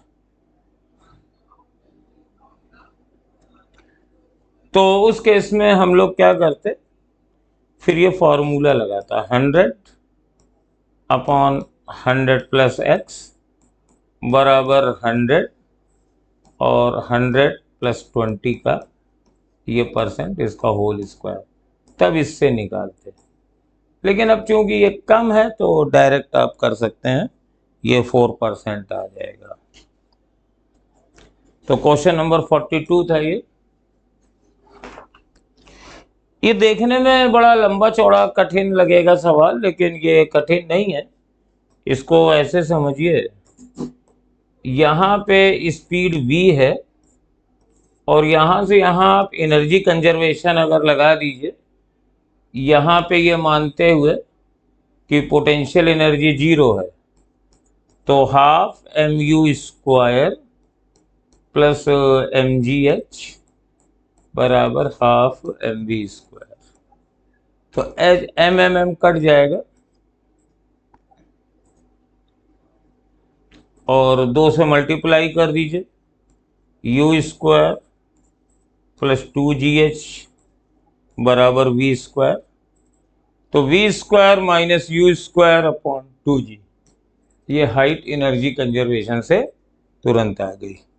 देखने में लगता है प्रोजेक्टाइल का कठिन क्वेश्चन होगा, लेकिन ये बहुत ही सिंपल क्वेश्चन था। तो बच्चों, ये फॉर्मूला है, ये हमारे पास पॉजिटिव चार्ज है, तो यहाँ पर इलेक्ट्रिक फील्ड ऐसे नीचे की ओर होगी, और ये इलेक्ट्रिक फील्ड का फॉर्मूला आपको याद होना चाहिए। चूंकि फील्ड नीचे है तो नेगेटिव होगी, और ये आंसर ये थर्ड। अब इसको निकाला जाए तो 2 तरीके हैं, कैलकुलस करनी पड़ेगी। करते हैं कैलकुलस, नहीं तो लोग कह देते हैं कि सर आंसर देख के लिख देते हैं, तो करते हैं भाई। मान लीजिए यहाँ पे ये थीटा है और ये डी थीटा है, तो इस एलिमेंट की वजह से जो फील्ड होगी वो इस डायरेक्शन में होगी, डी ई बराबर 1/4 पाई एप्सिलॉन 0। अब ये मान लीजिए lambda D theta upon radius का स्क्वायर। ये मैंने फील्ड लिख दी due to this point charge, और इसके 2 कंपोनेंट भी कर देंगे हम।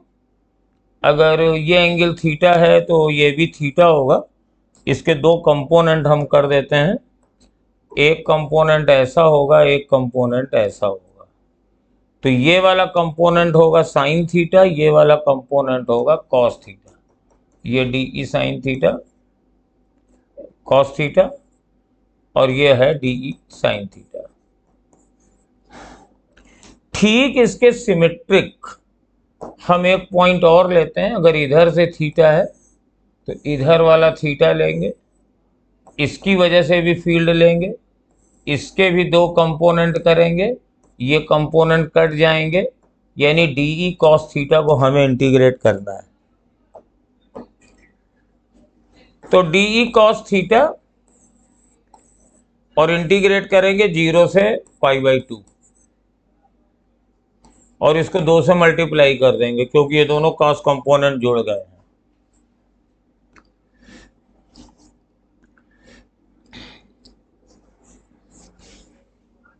अब इसको आप इंटीग्रेट कर लीजिए, K lambda D theta upon R square cos theta, और 0 से π/2 अगर कर देते हैं तो 2 के की जगह 1/4 पाई एप्सिलॉन 0 लैम्डा, इसकी जगह हम q अपॉन पाई आर लिख देंगे। कॉस थीटा का हो जाएगा इंटीग्रल साइन थीटा, और नीचे ये आर क्यूब था, और साइन थीटे का इंटीग्रल 0 से 90 करेंगे तो ये 1 आ जाएगा। तो सिंप्लीफाई करेंगे तो q upon 2 pi epsilon 0 R square J, ये आंसर आ गया है। और ये सेकंड वाला आंसर।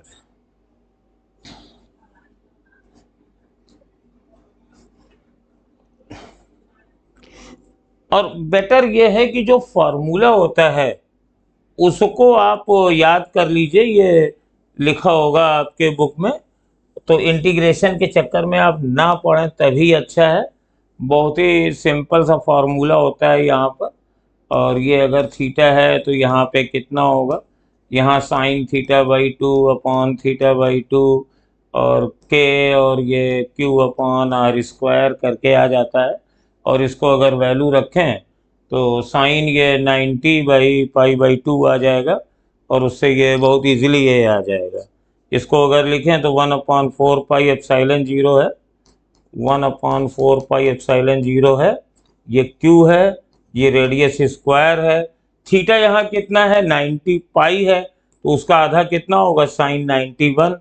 और यहाँ पे 1 पाई बाई 2, तो ये पाई बाई 2 करेंगे तो ये 2 ऊपर चला जाएगा तो ये से कट जाएगा, ये पाई पाई पाई स्क्वायर आ जाएगा, Q upon sine R square. ये सेकंड वाला आंसर हो गया। माइनस क्यों आया, क्योंकि पॉजिटिव चार्ज है, फील्ड इधर ऐसे नीचे की ओर होगी। तो ये फार्मूला होता है के Q upon R square sine theta by 2 upon theta by 2। Formula याद करोगे तो मान लो सेमी सर्किल नहीं भी है, यहाँ पर ये 60 डिग्री का एंगल है, तो भी आप इसको लगा सकते हो। हमेशा अगर ये पॉजिटिव चार्ज है तो ये बाइसेक्टर की डायरेक्शन में, पॉजिटिव है तो नीचे, निगेटिव है तो इस ऊपर इलेक्ट्रिक फील्ड होगी। वैल्यू के क्यू अपॉन आर स्क्वायर मतलब रेडियस स्क्वायर, और ये जितना एंगल बन रहा है थीटा सेंटर पे, sign theta by 2 upon theta by 2, electric field यहाँ निकल आएगी। इसको याद रखिए, ये काम खत्म। बाकी वहां पे इंटीग्रेशन तो आपसे हो नहीं पाएगा। ये डेफिनेशन है, work done in bringing a unit positive charge from infinite distance to a point at a distance x from a positive charge q is W, the potential at that point is W। Definition है, infinity से किसी unit positive charge को लाने में जितना work done करना पड़ता है उसी को पोटेंशियल कहते हैं। Viscosity of an ideal liquid is, तो आइडियल लिक्विड की विस्कोसिटी इनफैक्ट 0 होती है। आइडियल लिक्विड इनकम्प्रेसिबल होता है, यानी उसका बल्क मॉडुलस इनफाइनाइट होता है, उसकी डेंसिटी कांस्टेंट रहती है और विस्कोसिटी उसकी 0 होती है। Which of the following is correct, तो इसमें देखिए इस क्वेश्चन में बहुत सारी चीजें हैं जिसमें थोड़ा थोड़ा वेरिएशन किया गया है, आपको वो सही लग रही हैं लेकिन गलत है।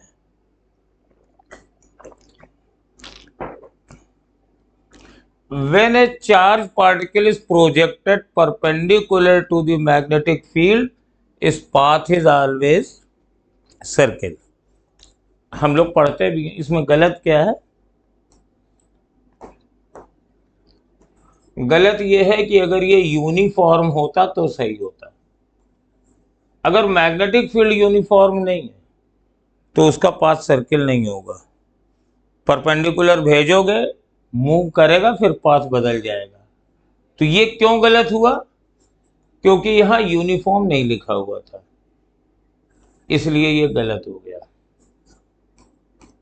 फॉर्मूला PV बराबर 2/3, ये टोटल काइनेटिक एनर्जी नहीं है, ये सिर्फ ट्रांसलेशनल काइनेटिक एनर्जी है, ये टोटल काइनेटिक एनर्जी नहीं होती है।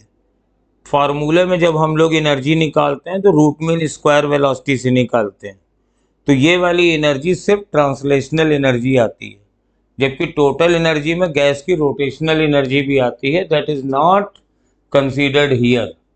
तो E is the translational kinetic energy है, टोटल नहीं है। ये चीज मोनो एटॉमिक के लिए सही हो सकती है but diatomic triatomic के लिए नहीं सही है, इसलिए ये गलत है। M ये मास नंबर नहीं होता है, ये मोलर मास होता है, और इसको हमेशा केजी में रखना चाहिए। मोलर मास जैसे ऑक्सीजन है तो मोलर मास 32 है, ग्राम में। मोलर मास का यूनिट होता है 1 मोल का मास, मास नंबर का कोई यूनिट नहीं होता है। ये वाला सही है, magnetic field is always non conservative. तो बस चौथा वाला सही है, बाकी सब गलत थे। हालांकि इसमें इतने छोटे छोटे चीजें छोड़ दी गई थी कि आपको लग रहे थे ये सही हैं पर गलत हैं ये, तो वही चीज है। 48 में magnetic field is vertically downward, ये सही है, क्योंकि देखिए ये इसकी वजह से 0, इसकी वजह से 0, और ये इसमें ऐसे ऐसे एरो थोड़ा गलत बन गया है, ये एरो गलत बना है, और ये क्लॉकवाइज है तो ये सब नीचे की ओर बनेगा, ये सही है। Graph between R and log A for nucleus, तो आर का फॉर्मूला होता है R0 a की पावर 1/3, तो लॉग आर बराबर हो जाएगा log R0 plus 1/3 log a। तो ग्राफ स्ट्रेट लाइन तो होगा लेकिन ओरिजिन से नहीं जाएगा, तो ये रीजन गलत हो गया।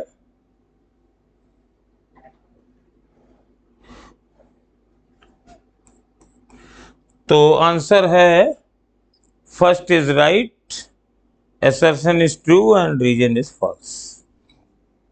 ये इसका आंसर है 49। क्वेश्चन नंबर 49, तो देखिए ये पैरेललोग्राम है और दो वर्टिसीज पर B और D पे ये +Q और -Q रखे हुए हैं। अब यहाँ पर हमें इलेक्ट्रिक फील्ड निकालनी है, तो मैं इलेक्ट्रिक फील्ड निकालता हूँ। पहले A पर निकालता हूँ, तो Q चार्ज की वजह से अवे फील्ड होगी इतनी के Q/A², और इसकी वजह से टूवर्ड्स होगी तो K Q/B², और इनका ये रिजल्टेंट ऐसे आएगा। और अगर मैं C पर निकालने की कोशिश करूंगा तो इसकी वजह से फिर अवे होगी, इसकी वजह से फिर टूवर्ड्स हो जाएगी, तो ये हो जाएगी Q/A², और ये हो जाएगी K Q/B²। और देखिए ये एंगल अगर थीटा है तो ये 180 माइनस थीटा है। पैरेललोग्राम के एंगल सेम होते हैं, तो ये थीटा है तो ये भी 180 माइनस थीटा है, तो equal in magnitude and same in direction, ये इसका आंसर है। तो बहुत ही अच्छा क्वेश्चन था, दोनों जगह मैग्नेटिक फील्ड सेम डायरेक्शन में सेम मैग्नीट्यूड में है। चलिए लास्ट क्वेश्चन, बहुत अच्छा सा क्वेश्चन है ये। A tall cylindrical vessel with gaseous nitrogen is located in a uniform gravitational field which free fall acceleration is g. Temperature of the nitrogen varies along the height so that its density is same throughout the volume. What is the temperature gradient?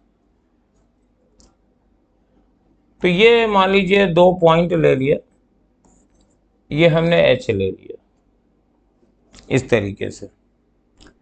अब temperature जो बदल रहा है और density हमारी same है, जो density यहाँ पर है वही डेंसिटी यहाँ पर है।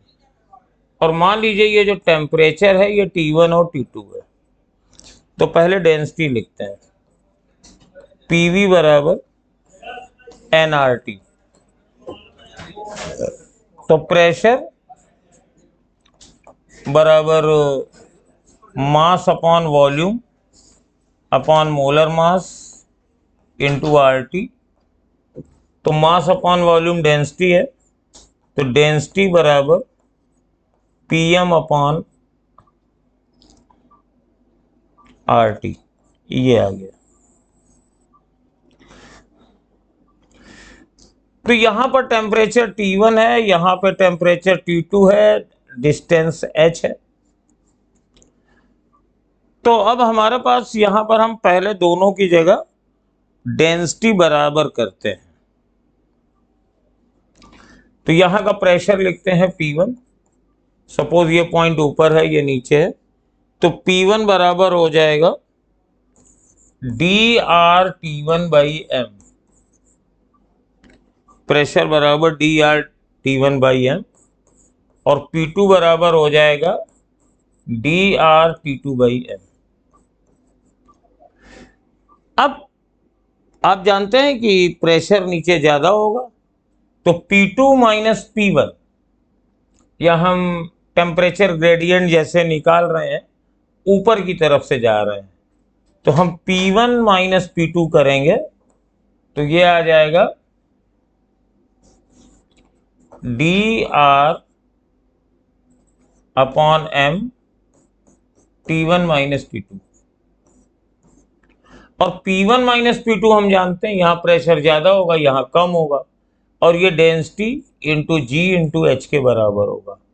तो इसकी जगह हम लिख देंगे DGH, और बराबर तो ये है ही। अब यहां से देखिए, ये डेंसिटी से डेंसिटी तो कट जाएगा, T1 माइनस T2/H, और यहाँ पे P1 माइनस P2 है तो ये माइनस भी आएगा, ये माइनस भी आएगा। तो हमारे पास minus GH equal to R/m T1 minus T2। तो T1 माइनस T2/H बराबर माइनस mg/r, माइनस mg/r आ रहा है। ये मेरे पास टेम्परेचर ग्रेडियंट है। ये आपका एग्जाम्पलर का क्वेश्चन था, बहुत अच्छा क्वेश्चन था। आज के पेपर में लास्ट वाले कुछ को छोड़ के बाकी सब इजी थे, तो आपका पेपर बढ़िया होना चाहिए और नंबर अच्छे आने चाहिए, 160 170 तक आने चाहिए। तो बेटा अगले पेपर में फिर मिलेंगे। Thank you.